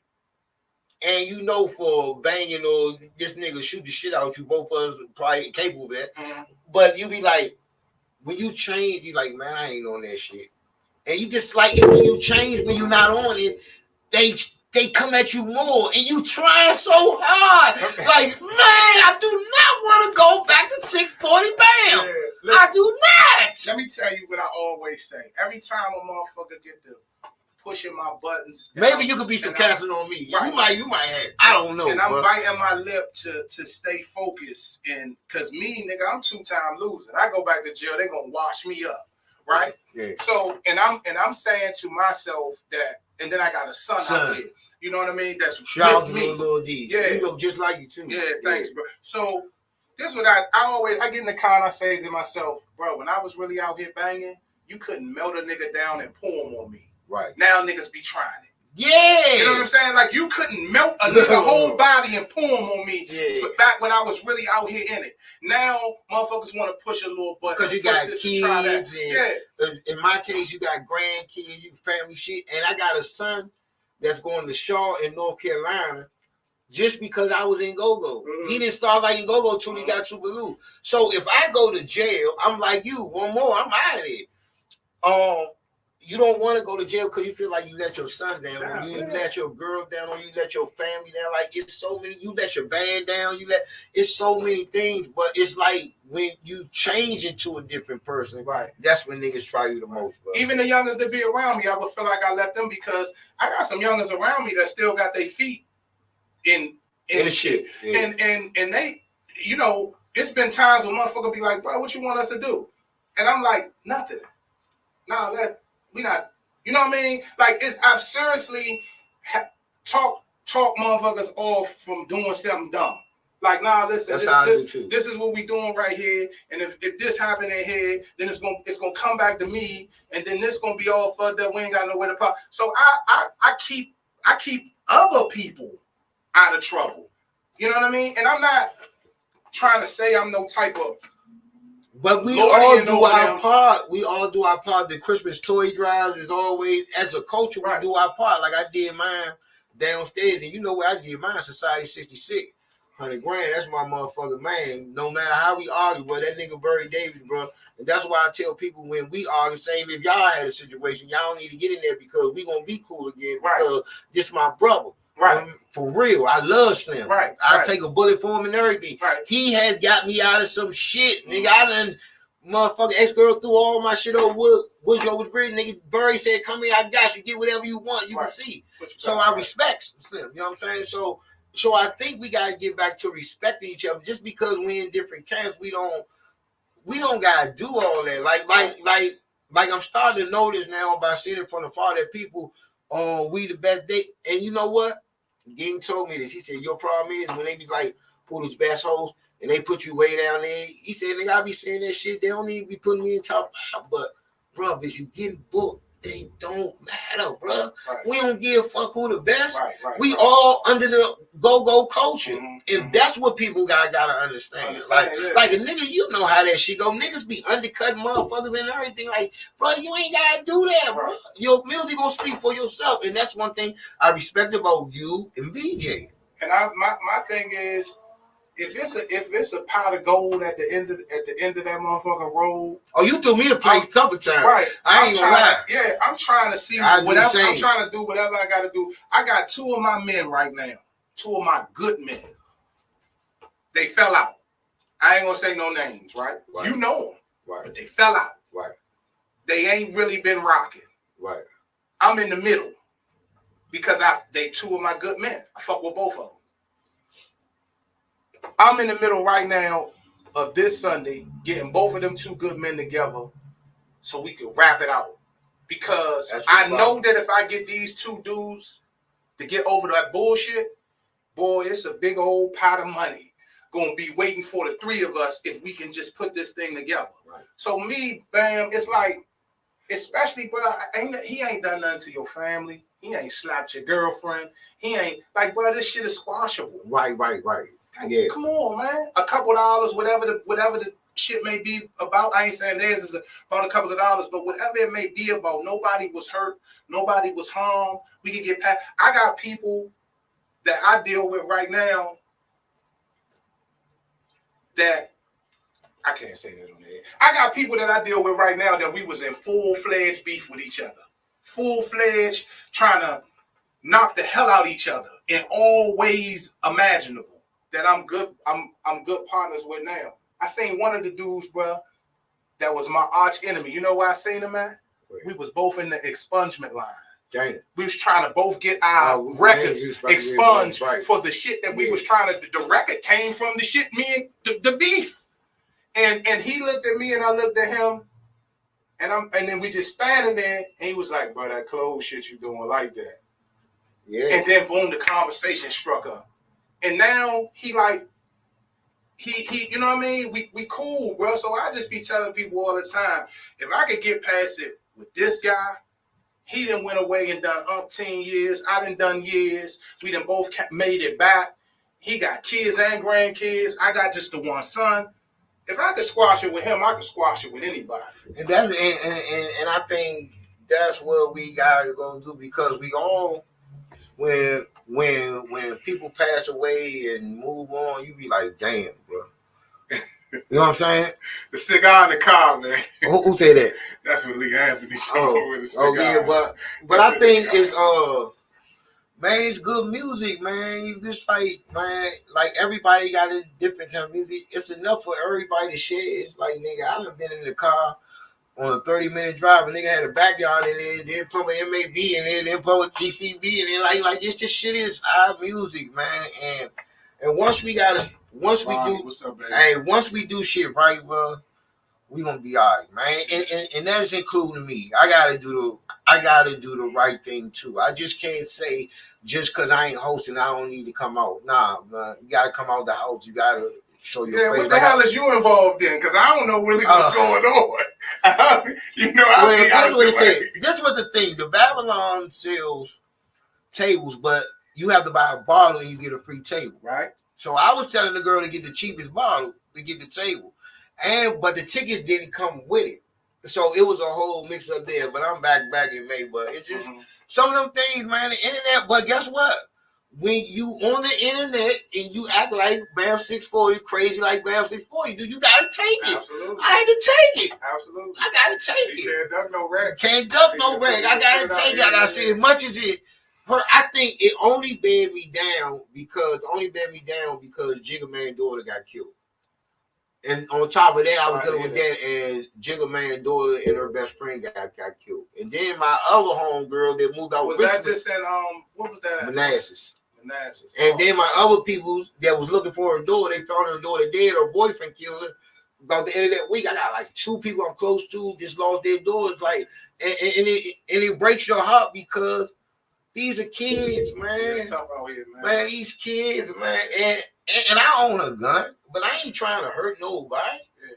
I just want to make sure people in the house safe. Yeah. You know what I'm saying? That's what I'm saying, ladies. Is anything that you got to do when you got to get out that vehicle, do it. I mean, it's the summertime. And that's before the sun drops. Yeah. Get your gas. Get whatever you need to get, ladies. And if you ain't never been convicted of no type of felony or nothing like that, please go get your strap license and get your strap on you and learn how to shoot. You know what I'm saying? Like I please, ladies, go learn how to shoot, because a lot of dudes just shoot to be shooting. Learn how to shoot. Learn how to shoot. Learn how to shoot. Learn how to shoot. But again, and then, man, everything, even on to what you and Capri did on Halloween for them kids, on to what I did for the Say to You, on to what Ging do with his socks. But Ging don't post that shit. He just turkeys. He give you all that shit. He don't post that shit. Robert show big love, and Go-Go could be a good thing, but this is the only thing that killed it with Go-Go. It ain't gotta be Bam 640 at the front line. It ain't gotta be Montu, or it ain't gotta be Society 66 or Lifer. Long as somebody is doing it, and that's the problem, because some people be like, I did that. When I did my toy drive, I let Ray Nail and the girl Mika do it. I said, don't even put my picture on the flyer.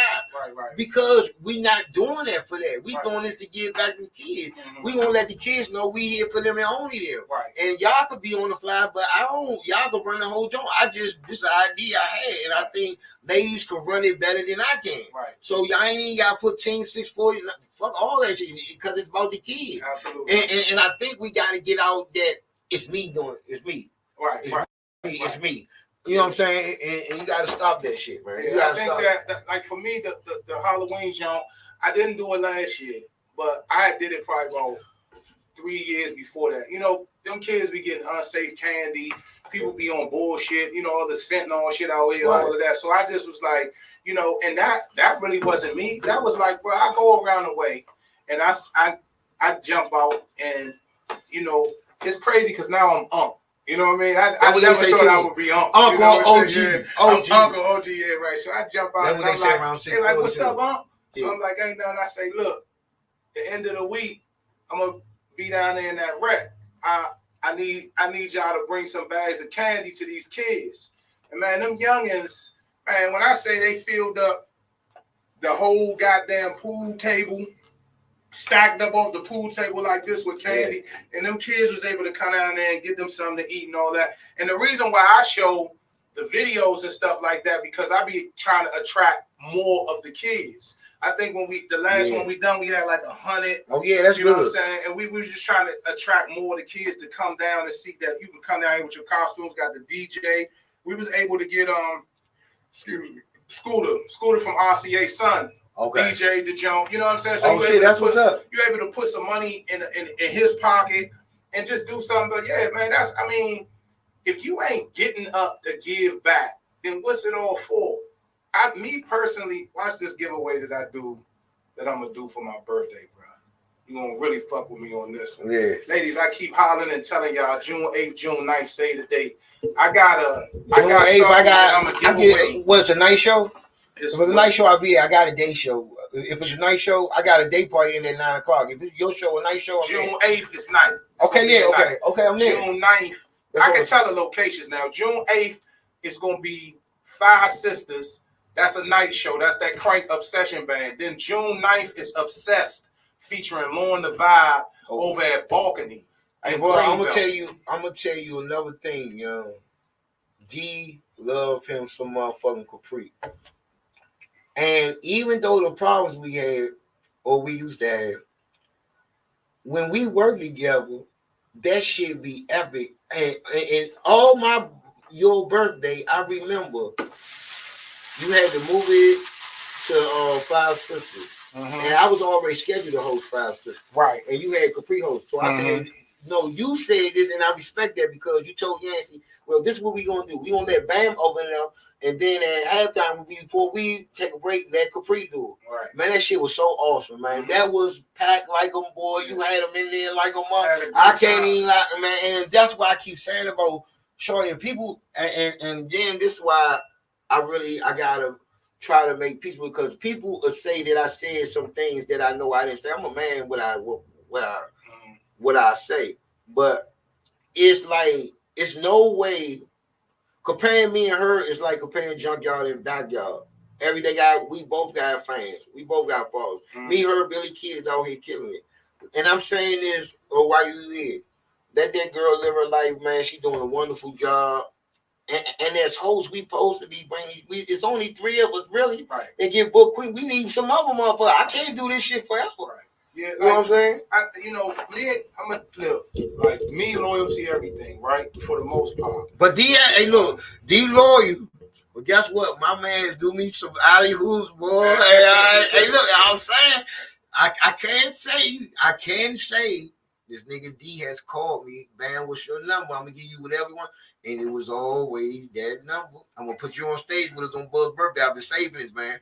Man always kept his word, and that's one thing I respect about you, bro. You always kept your word. Pre was like let me just say this.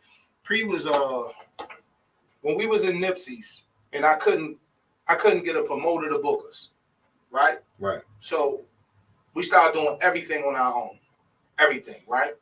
And we was doing all right, bringing out 100 to 125 people. Oh, Barry told me. Ourselves, you know what I'm saying? Grinding, right? I mean, really like scratching. No promoters with Barry was the first promoter that fucked with me. He said you sold 50 tickets and then say I need another 50 more. Yeah, you said you sold like 100 tickets. Yeah. Every table in the place, we cleaned up that and see, like with Barry, the friendship go up because Barry didn't even know that I had another $4,600 in my cash app. He thought that he was sufficient with what we had done to go. Yeah, he told me, You know what I'm saying? So he like, all right, bro. He just like, I'm like, yeah, well, you know, I got this in the cash app. And he was like, he looking at me like, I said, yeah, I got to go catch a flight. I'm going to send it to you. And I went and got on the flight, and while I was in the air, I sent Barry the paper. You know what I'm saying? But he didn't even know I had it. So you know how I could have played it. Yeah. But that weasel shit ain't what I do. You know what I'm saying? We did this together. We came up big together. You gonna eat just like I ate. You know what I'm saying? That's what I do. And I tell people this all the time. I'm still alive, bro, because I play fair. Not because I was the toughest nigga. I'm still alive because I play fair. I ain't never burnt nobody for nothing. Right. When we had you know what I'm saying? I done took a couple of things, but them was from people I ain't know. When I'm saying when we do business, I ain't never burnt you for nobody for nothing. You know what I'm saying? So that's really in a nutshell why I'm still here, because I play fair, bro. Yeah, you definitely do, yeah. And Capri is like I'm saying, talking Capri, Nipsey's. You know what I'm saying? We down there, and Capri came out with a couple of her girlfriends, and they front and center. And the Obsession, we was cranking like a motherfucker, but we had some wild shit going that night. I'm not gonna talk about it. And Capri and them had a show at that time where they was going out. They was like the first people kind of like doing it. And they was going out and they was seeing bands and then talking about it and blah, blah, blah. And they was like wide open with the way they talk. I didn't know Capri at the time. Right? Right. But when the shit that happened with us happened on stage, everybody started telling me, bruh, that's that girl that be doing them videos. Man, she gonna cream us about what happened on stage, right? So I'm like, yeah, I think so. So I'm like, get in contact. Somebody get in contact with her. I don't even know if I was on Facebook or nothing there. I don't think so. They get in contact with Pre, and somehow I get on the phone with her, and I say, "Listen, did you have a good time last night?" She was like, "Oh, we partied like a motherfucker." Yeah. I'm like, "I know you said da da da." She just started laughing. She was like, "You notice I ain't talking about that shit." And that right there, because I had seen her already, just she gonna tell what the night consisted of. Yeah. But she held that one. And when she held that one for me, that's when it was like, okay, yeah. And then the next thing you know, she's doing her show when she starts to invite me in. And now we building this. Before Capri got busy doing what she doing with BYB, it was a lot of talk going back and forth between me, her, and Everett about her being some type of consultant / something in Obsessions. That's a good move, though. In Obsessions. She stole my job. That's the job I wanted. BYB. She killing it, though. She got it on a major level now. Yeah. She killing it. And even if she was with us and she would have got that offer, I'm the type of dude that's going to tell you, go over there and do that. Yeah. You did. That's another level right there. Yeah. I think what people missing. I wish somebody. I don't think it'll happen unless it's a big. It's a big joint. I would love to see me, her, and Billy on the same one. But even her and Billy been on the same one. Me and her been on the same one. It's right, like, bro, hosting is just about making people feel good, man. Mm-hmm. And one thing about her, as a female, she connect to females. Right. And they love her, man. And I see her. I mean, you know what I'm saying? I think it get misconstrued because it's a whole bunch of he say, she say shit. Just like with the bands, you might hear certain shit, and nigga gonna say this and say, and you gotta ask them. I'm gonna pull you up on it. Mm-hmm. Let's just talk about it if we got a problem or it's a situation. You know what I'm saying? Right. So, and I think that would need to stop and go, man. I think we can still be competitive with each other, still hold each other, but we ain't gotta be one to battle and calling a motherfucker out sometimes. Right, they supposed to want, if we get on the show together, whoever, they supposed to want to be like, man, we're gonna kick their ass tonight. I understand all of that. But I'm not getting into nothing where people is calling it a battle and we doing this motherfucking boxing shit like we gonna be in each other's face. No, man, fuck out of here. That lame shit. Right. Where the money at? Right. Where the money at? Right. If you know, you understand what I'm saying? Like, bro, where the money at? I'm trying to get to some goddamn money. Bro. At the end of those, that's all that matters. When you walk through that door and that motherfucking rent due, right?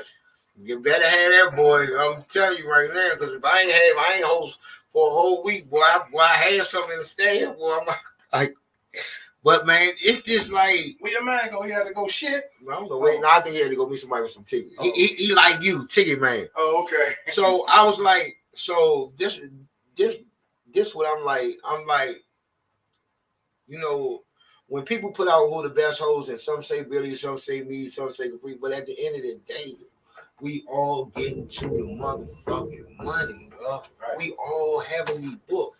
So let them have that. And Ging had to pull me up and say, bro, you booked. I went through your IG and looked at all your flyers. Bro, you got like 20 shows in 1 month, bro. What the fuck is you arguing for, bro? Yeah. What is you doing? That's why people be sludge hammering you. Yeah, because you got a lot going on, right? And you keep feeding into the bullshit, right? Bro, I don't speak on hardly nothing, bro. Right? You don't. When them hot topics is out here and everybody running their fucking mouth and all that shit, you don't see D entertain that shit. I fall back. I let them motherfuckers do all of that, because at the end of the day, if I can't see where it's going to be something good and conducive for my unit, or it's going to help to get to some bread or something like that, that's all that matters at the end of the day is the money. Like, it's like, man, but you woke me up, bro. The only thing and this is why I don't debate no more when I go live. I used to do that. Who better this, that. When you say, bro, if it ain't Obsession business, I'm not in it. Yeah. And that shit woke me up. I told you. I said, man, this shit hit me hard, because he was like, you gotta mind your business. Yeah. And sometimes it's like that. Yeah. Because you're going to get all of these things. I mean, you know what's up, bro? Yeah. You don't think I see the top 20 lists and all that shit? I see that shit. But man. you be on them Jones though. Sometimes. Shit, Sometimes. I ain't seen a Joe without you on it. When you was active. Sometimes Stop it. I'm at 18. You know what I'm saying? But it's 100 bands out here. That's an accomplishment. At the end of the day, You fuck. I'm like, you know what I'm saying? I see shit, man. But it's like, how important is it? Right. How when I look at everything in life, like, is it really that important? And then I look at the person who's putting together the list, and I'm like, That make a difference. how much do he really know? You know what I mean? I got listening ear. Some motherfuckers listen. Let me tell you something. Some people can come to a go-go and not even know when a band has fucked the transition up. Right. They don't know shit. Right. If the transition from going to one song to the next can be trash. Long as they catch it on the one and start boonga baka, these motherfuckers think they cranking. But the people that's in the know, the people that play in the band, you sitting back like they fucked that transition way up. Bro, they dropped the ball right there, and the average ear don't even know. So why am I gonna let a person with an average ear to go make me upset about where they put me on their fucking list? Right. When I know that half of them don't even know what's clean, what's not. Did they come in on time? Did they do this? This was supposed to be right here. Why this wasn't? You know what I'm saying? Right. That's why I tell people all the time. People say, I say, rapper controls the whole narrative of the club. Rapper can make any band sound like his He band. different. I love He it. different. He I love controls the it. whole I love narrative of the club. He tell I the love sound man what to do. He tell the crowd what to do, and Yeah. he tell his band what to I do. love it. It's nobody else saying put the Congos in the what do you call it? Drip drop and put the and when he says that, the sound man does something to the Congos. Like he's the only motherfucker that I watch that controls the narrative of everything. Even I'm gonna tell you, me as being on stage with all y'all, every transition from bringing a guest on is different. Mhm. Like rapper might talk his shit, hey, then he said, "Man, what you gonna do?" But he'll want me up, but Ging will just be like, "Here." Ging, like Ging, you know, Ging, take it and go. Hey, Ging, like you, because when you get up there, like, God damn, he let it go, finish the hook or nothing. But some people are different. But I understand. I used to think that like nobody was better than G, bro. Nobody was better than G to me. But when I watched this nigga rapper, and I just really watched him by being in a relationship with him, like really knowing how he move off, go, and I see him when he come in, how he walk around, and how he just takes control of the whole situation. Right. G is great. All of them, G Bugs and Rapper, they all great. Right. And they all different, great, and they all different, and they all great. They all different. Their own things. Like to me, when I look at G, I see Ultimate Hustler. Right. Swag. He from uptown. That comes with that, right? Right. Swag. Well respected. Where he from? That means a lot. Yeah, got that shit right. Hell of a lot. Got that shit right. Well respected where he from. His name ring bells where he from. Right. And that's without go-go, right? There we go. So that's what you see. And another thing, when it comes to making up creative ways to say cruise, ain't nobody fucking with Game. Yeah, all 640 behind the black, 1-4. If you ain't for 1-4, nigga, right? Fuck you. All of that type of shit. The way he come up with slick ways to put people on display, but that's like one of his top things to me. Like, what's the parking lot? Right, Who that? Oh yeah, you could catch me in a parking lot. Oh yeah, in the road shit. Yeah, but again, Game was surrounded by like he could never get Bugs. Bugs was his idol. He used to hang out with the Black Hole. But people like Ronnie T, Ronnie T was rapping with every band. So Ronnie T would tell G, you some shit because your voice too deep. The whole time, Ronnie T was just trying to hype him up to get his confidence. Like G didn't, all them, like Kirk Bone used to grab him. All them niggas had G at a young age. But on the Maryland side, Rapper was that dude. Like G had Uptown And you got to give props to Lisa the World because Lisa the World hit the whole DC to Backyard. Mhm. So that's how they really got Lisa the World. You saying that motherfucking crowd, all females coming in that motherfucking black hole. But one thing about rapper is Northeast was so good from the break. See, Backyard, they had the mold their way of being good. Northeast was good from day one. Motherfuckers, bro, listen, let me tell you how I used to hate it. I ain't lying. As a Backyard fan, boy, I used to hate it. I mean, you I was no Northeast. Right. And that was those guys. Right. So I was a Grooves fan too. This is how I got on the Northeast. Honest, true story. Jeff used to deliver pizza for Domino's in Glen Island. Right. So he used to drive this little gold Tercel, I think it was, hatchback. CDs in it. And he had tapes. all of the tapes. Oh, they said him and Woody Wood was part. Yeah, the tapes. Exactly. Yeah. So what used to happen was this. I used to order Domino's every day. Pepperoni, ham, cheese. Yeah. That was the move every day. My nephew that you see me with all the time, that motherfucker was in a Walker then. Dang. It was like 89, 90. Dang. Well, it was a little later than that. It was probably 91, 92. My nephew in the yard in a Walker. That's how small he was. That tell you how long ago this was. Yeah. Jeff had the tapes.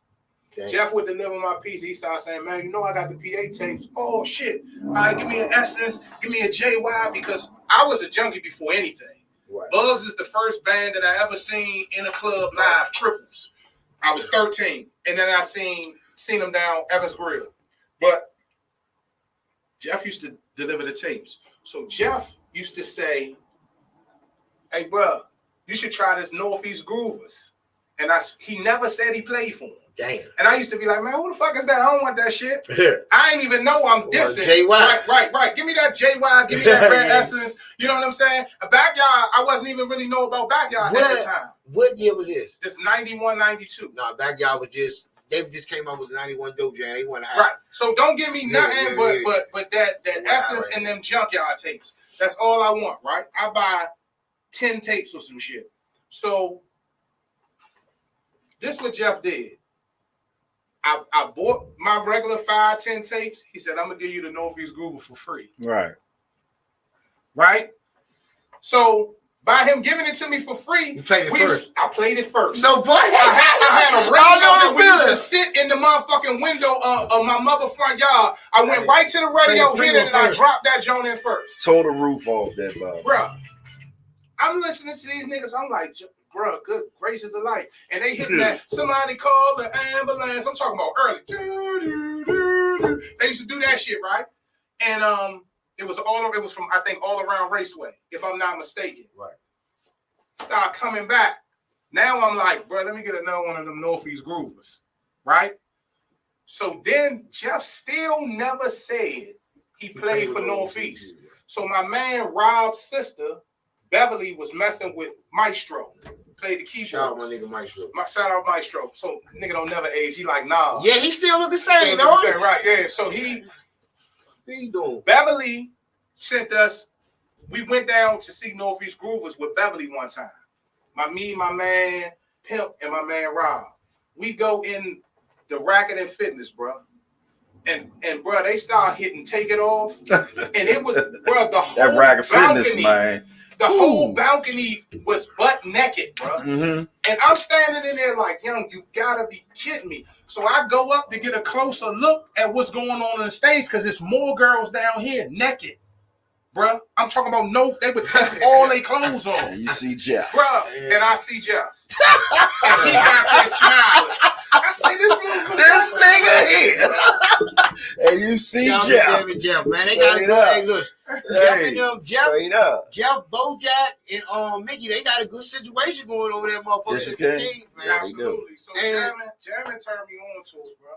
Like, them niggas knew that shit was going, like, that shit was going to hit. Like I knew that District Kings was going hit, but the reason I respect rapper, like all the overly mice, I respect all of my little, but he does it with less talent.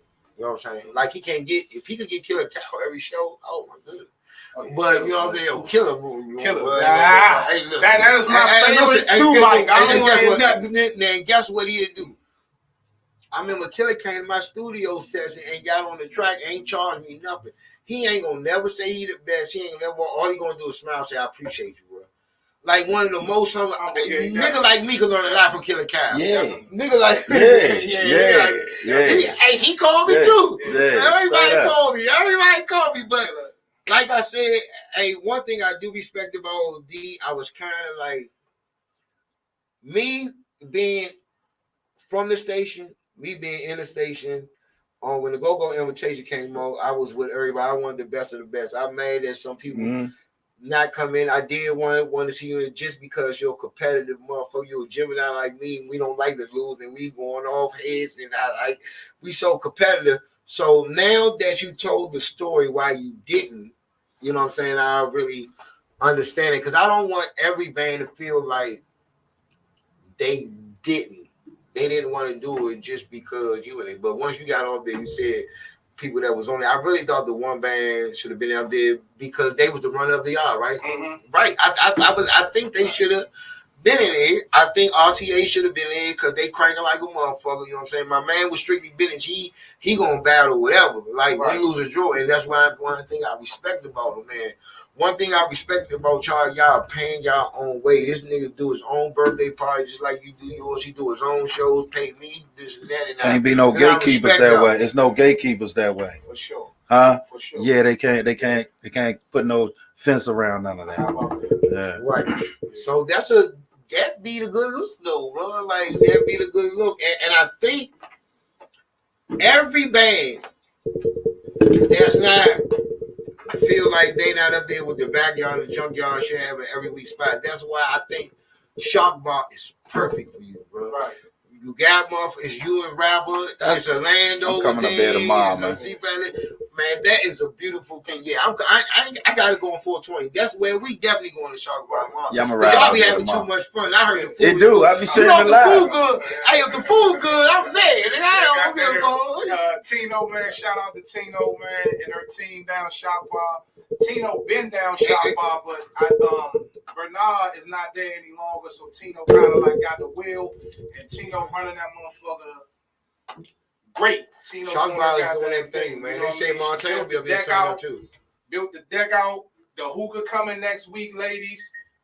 The weather is getting better. Yes, sir. We're right there for you each and every Friday, man. Yeah, that's home base right now, man. Each and every Friday. That's good. That's how you build. I love it. Yeah. Once a week. Mm-hmm. That's how you build, man. That's how you build. Brick by brick, bro. Yeah, straight up.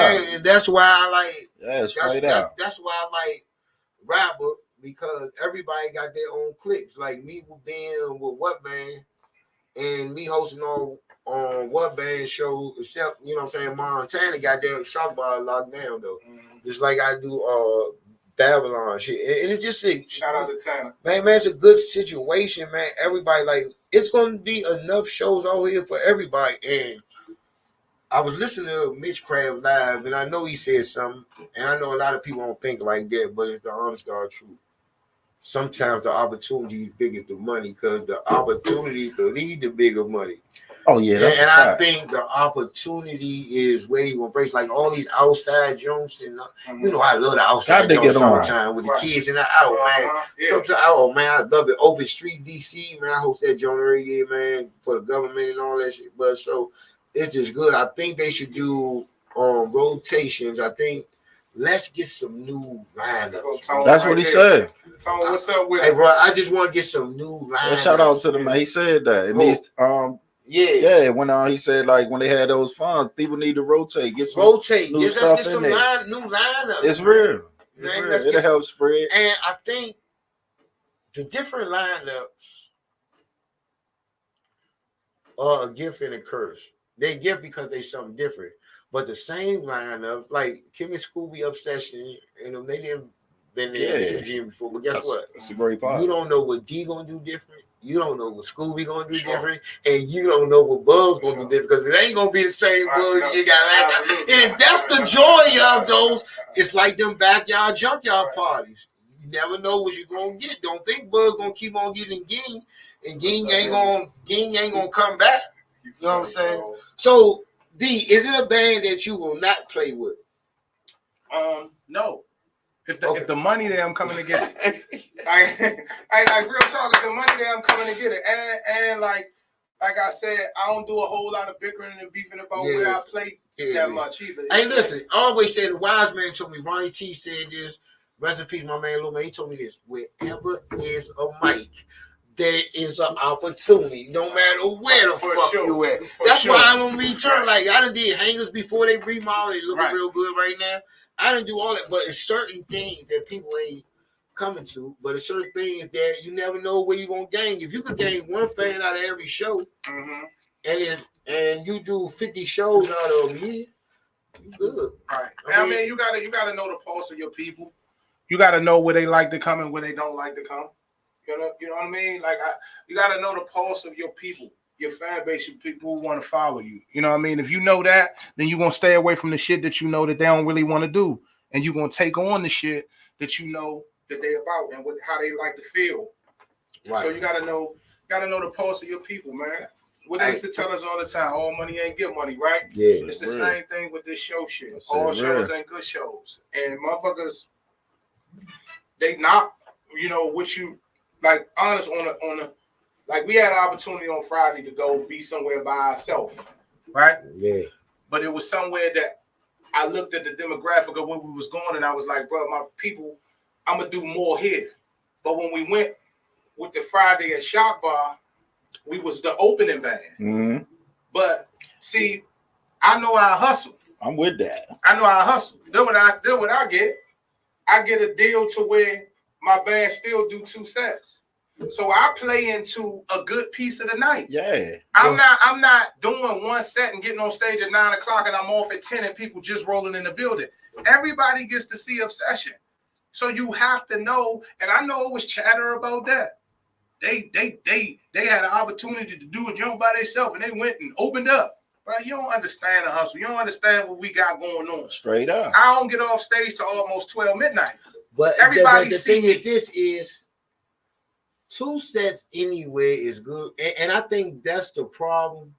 Sometimes we listen to, because we love the people, the supporters, the fans, followers, whatever you want to call them, or the nonsense. But again, don't be the fans. Like, don't be the fans. No other band should be commenting on your decision, what you're doing for your band. Because what's work for you might not work for them. Exactly. And I'm just being honest, real. Exactly. That's why I said it ain't the fans. I've talked to BJ a million times, and we be trying to put something together.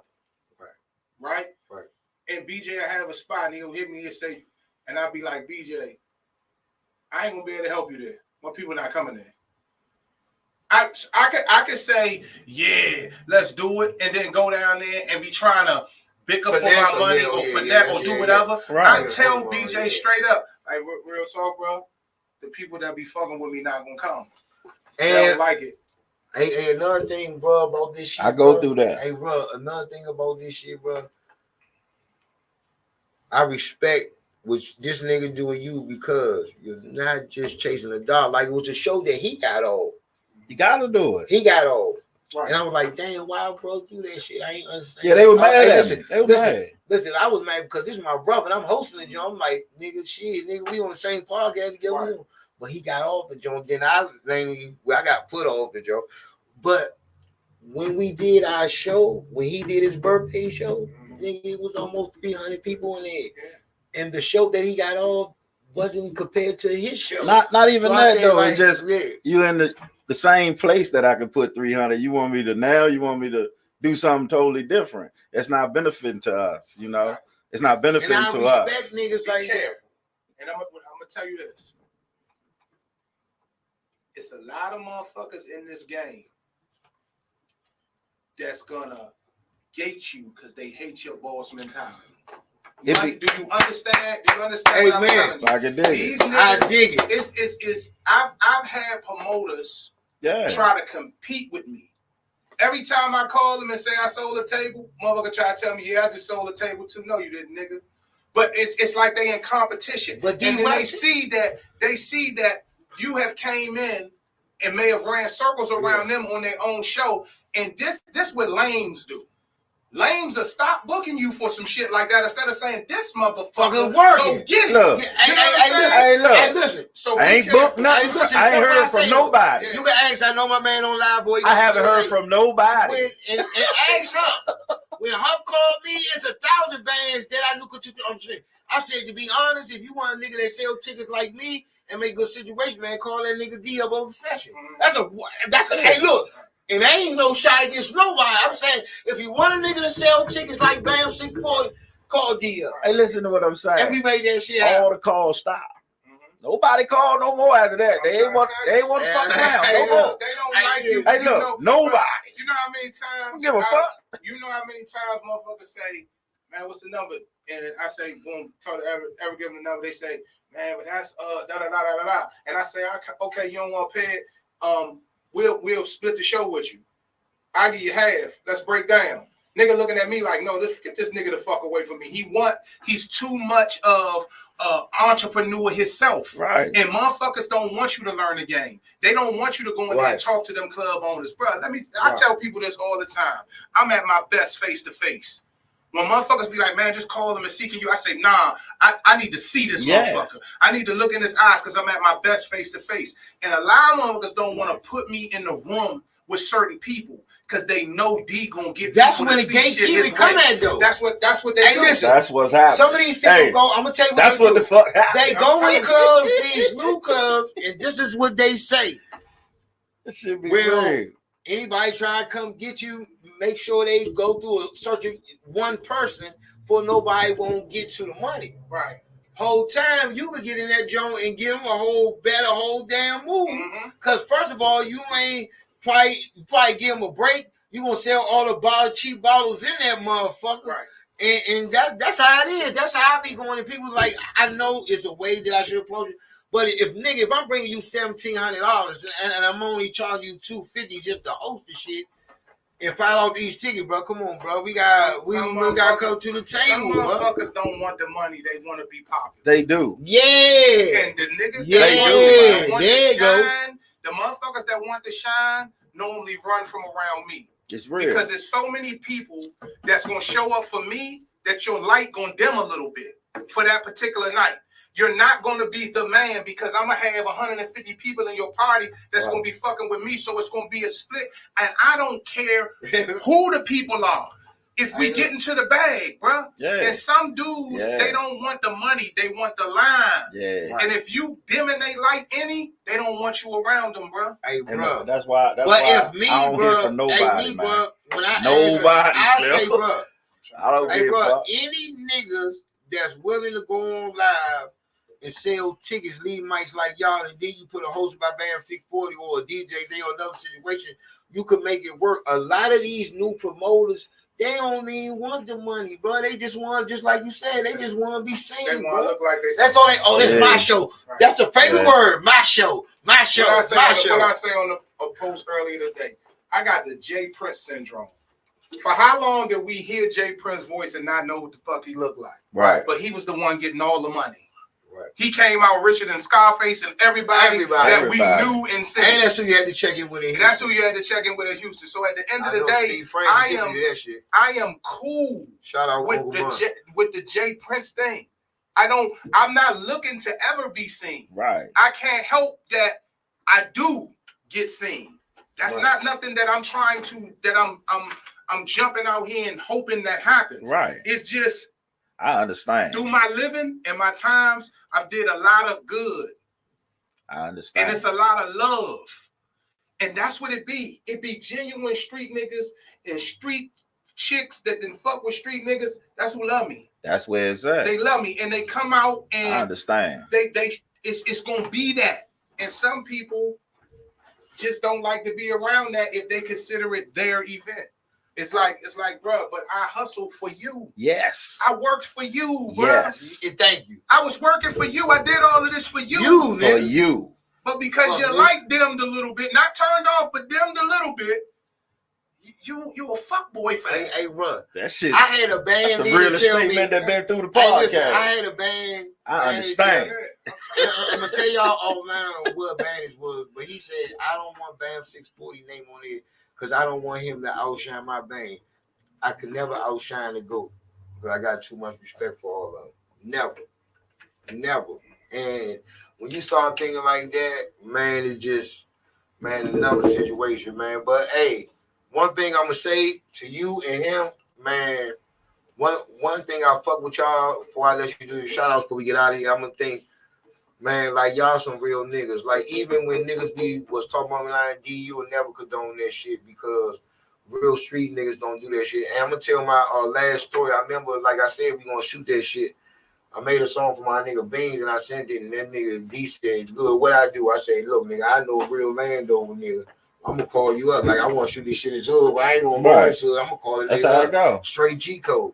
So and he you said, stood man, in the parking lot with me. Right, Like yeah. motherfuckers might act like Yeah. it was niggas on some bad show shit that wanted some money back, and the nigga was getting belligerent. Yeah. He ain't know that I had 50 motherfuckers sitting in the van 50. waiting to That shit wasn't even our fault. He about to get black. I was packing that night too. I like this. So me and Bam standing there, and the nigga keeps saying, man, Slim, I don't know what the fuck. So I grab him, right? And I start yoking him. And when I grab him, my youngins come out the jump, and I tell him, I said, bro, you don't realize where you at. Right. You know what I'm saying?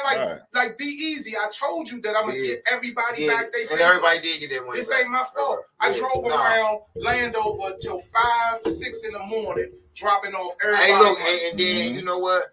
That's another thing about me. I understand. That's fucked up about me, but I still take the blame.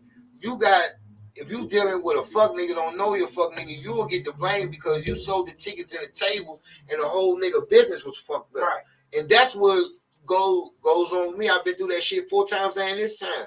Whole time it don't be your fault. You just sent tickets and a nigga do some fucked up shit that you thought was legit and it ain't.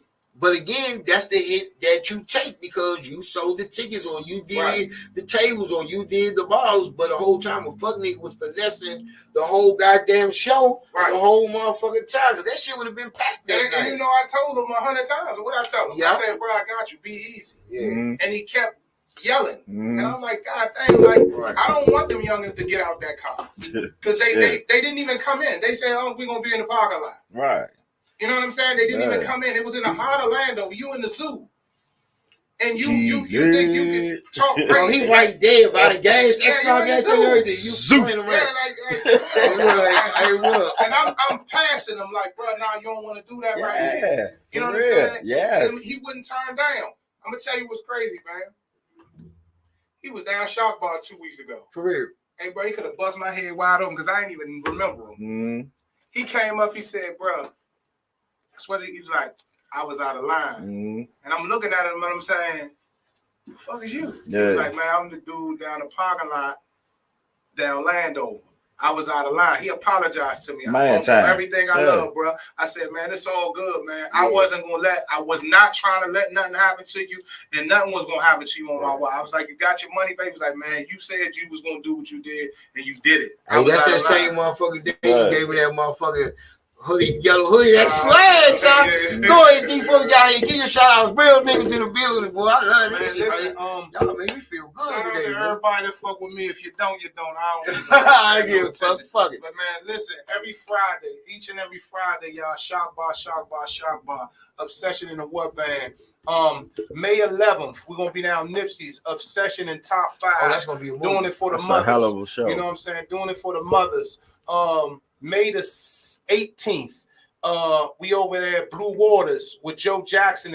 I'm on that show. Urban Rhythm and Obsession. And Obsessed gonna be over there doing that on the 18th, May 18th. Man, listen, June 8th and 9th, ladies. Y'all, I'm gonna do something for y'all. I'm gonna have Gemini season, bitch. That nobody ain't never done before. I haven't seen it done before. So pay attention when that flyer drop, them tickets drop. Save the date, June 8th, June 9th. June 16th, Tupac birthday, Big Gemini Energy. We're going to be doing it down. MGM, JYB, Serious Company, Top 5 and Obsession, MGM. I got tickets for that, John. Y'all make sure y'all get at me, get them tickets. How much the tickets for that, John? And just for the tickets, the hard ones is $60. Oh, that ain't bad. Yeah, that ain't bad at all. And then you got... It's 5 bands. Geminis are the best, man. You got 2 top rappers that's Geminis. Yeah. Biggie and Pop. How you going to argue me? And me. Yeah. Say it ain't 640. Go ahead, nephew. You want to give your shout out? Hey, yeah, man. Shout out to Obsession, man, and my man here, man. I appreciate to have good conversations with dudes, man, like that, man. This was a hell of an interview, man. He gave y'all some good Jews, man. Hope y'all take it. Look, this Saturday, man, Bob Marley Day, man, Virginia. Y'all get the fuck outside. We at Casamigos. Strictly Business, members only band, the Prospects. We got DJ Cash, man. This gonna be a situation down there, John. And look, next Saturday, brand new Blue Moon, man. Strictly Business in Backyard, man. Us in the Ghetto Prince right there in Virginia, man. Y'all get outside. I think them tickets 40 right now. Y'all can holler at Nut or the firm, get that shit together. It's going to be a good situation. May 11th, I think we're going down Revolution, man, in Centerville. That's going to be a party. I think for Neff's birthday, we're going to try to get down that joint. Yeah, and Memorial Weekend Sunday, I think we down Black Bike Week with TCB. We trying to find us the opener for that. So it's gonna be a situation coming up, man. VA, y'all get up, man, and see what's happening. This Friday, I'm headed down Shock Bar, man. So which one of y'all gonna drive me down Shock Bar? Listen to me. This Friday, I need a ride up Shock Bar. Y'all come pick me up, man. We going down there early. We get down there early, see Obsession first set, and we gonna pop. They click at 9:30. Somebody scoop me at 8:50. We getting down there. Yeah, it's a pop. You know what I mean? He got that true radio voice too. He like Petey Green. You think I don't know? Shout out to y'all, Hey, look. That's what. Hey, listen. That's what make a difference on that lead mate. Hey, look. Y'all ain't know, man. Hey, listen, man. Man, it's been a tough 2 weeks, but man, to be around some real street dudes, some real men, we talk about real shit, even me owning up my own shit. But y'all know where I'm at, 611 this Saturday. Motherfucker, what band? And then I think I got a private. I got a private graduation joint. I ain't know they graduate this early. I got a private joint on Sunday. But then May 18th, I'm with Northeast Blues and Still Familiar. June 8th in the daytime, I'm with Steve Roy. Birthday on his birthday. It's Steve Roy featuring Rapper 32 and Pretty Nicky. That's gonna be a movie with my brother DJ Zay. And Fort Lauderdale, May 24th to the 27th, man. Everybody moving is, man. Everybody moving. Just like I said, man. Hey, listen. Just like my man Ben said, bro. You can have your favorite band, but put some respect on these other bands that's doing it. RCA, Strictly Business, Obsession, MAB, Mature, all of them working hard. Especially Joe Jackson, man. On this project, I got love for Ben. See, when I look at on this project, it reminds me of What Band, because T and Rico was with What Band for so long. But we out of here, man. Nephew got to go to practice, so I got to get my man out of here, baby. I'm on my way home, man. Get to them grandkids. Keep Society 66. Shout out to Love DC Go-Go. Shout out to the museum, man. Voice of the people. Shout out to her. Shout out to my man Montana. That's right. Billy the Kid. And shout out to the host of the city. That'd be me, Bam 640. We out. Gone. Hit y'all in a minute, I'm about to get the lab, man. I'm gonna hit y'all in a little bit, man. Y'all smooth. Oh, you gotta go in the lab tonight? Yeah, we the Prospects project tonight. Oh, the prospect. Yeah, get ready for Saturday night. Shit, man. Good. I got this. I'm about to go down, so we smoke a cigar. Oh, I won't get them up for one day. I gotta chill out. I heard that.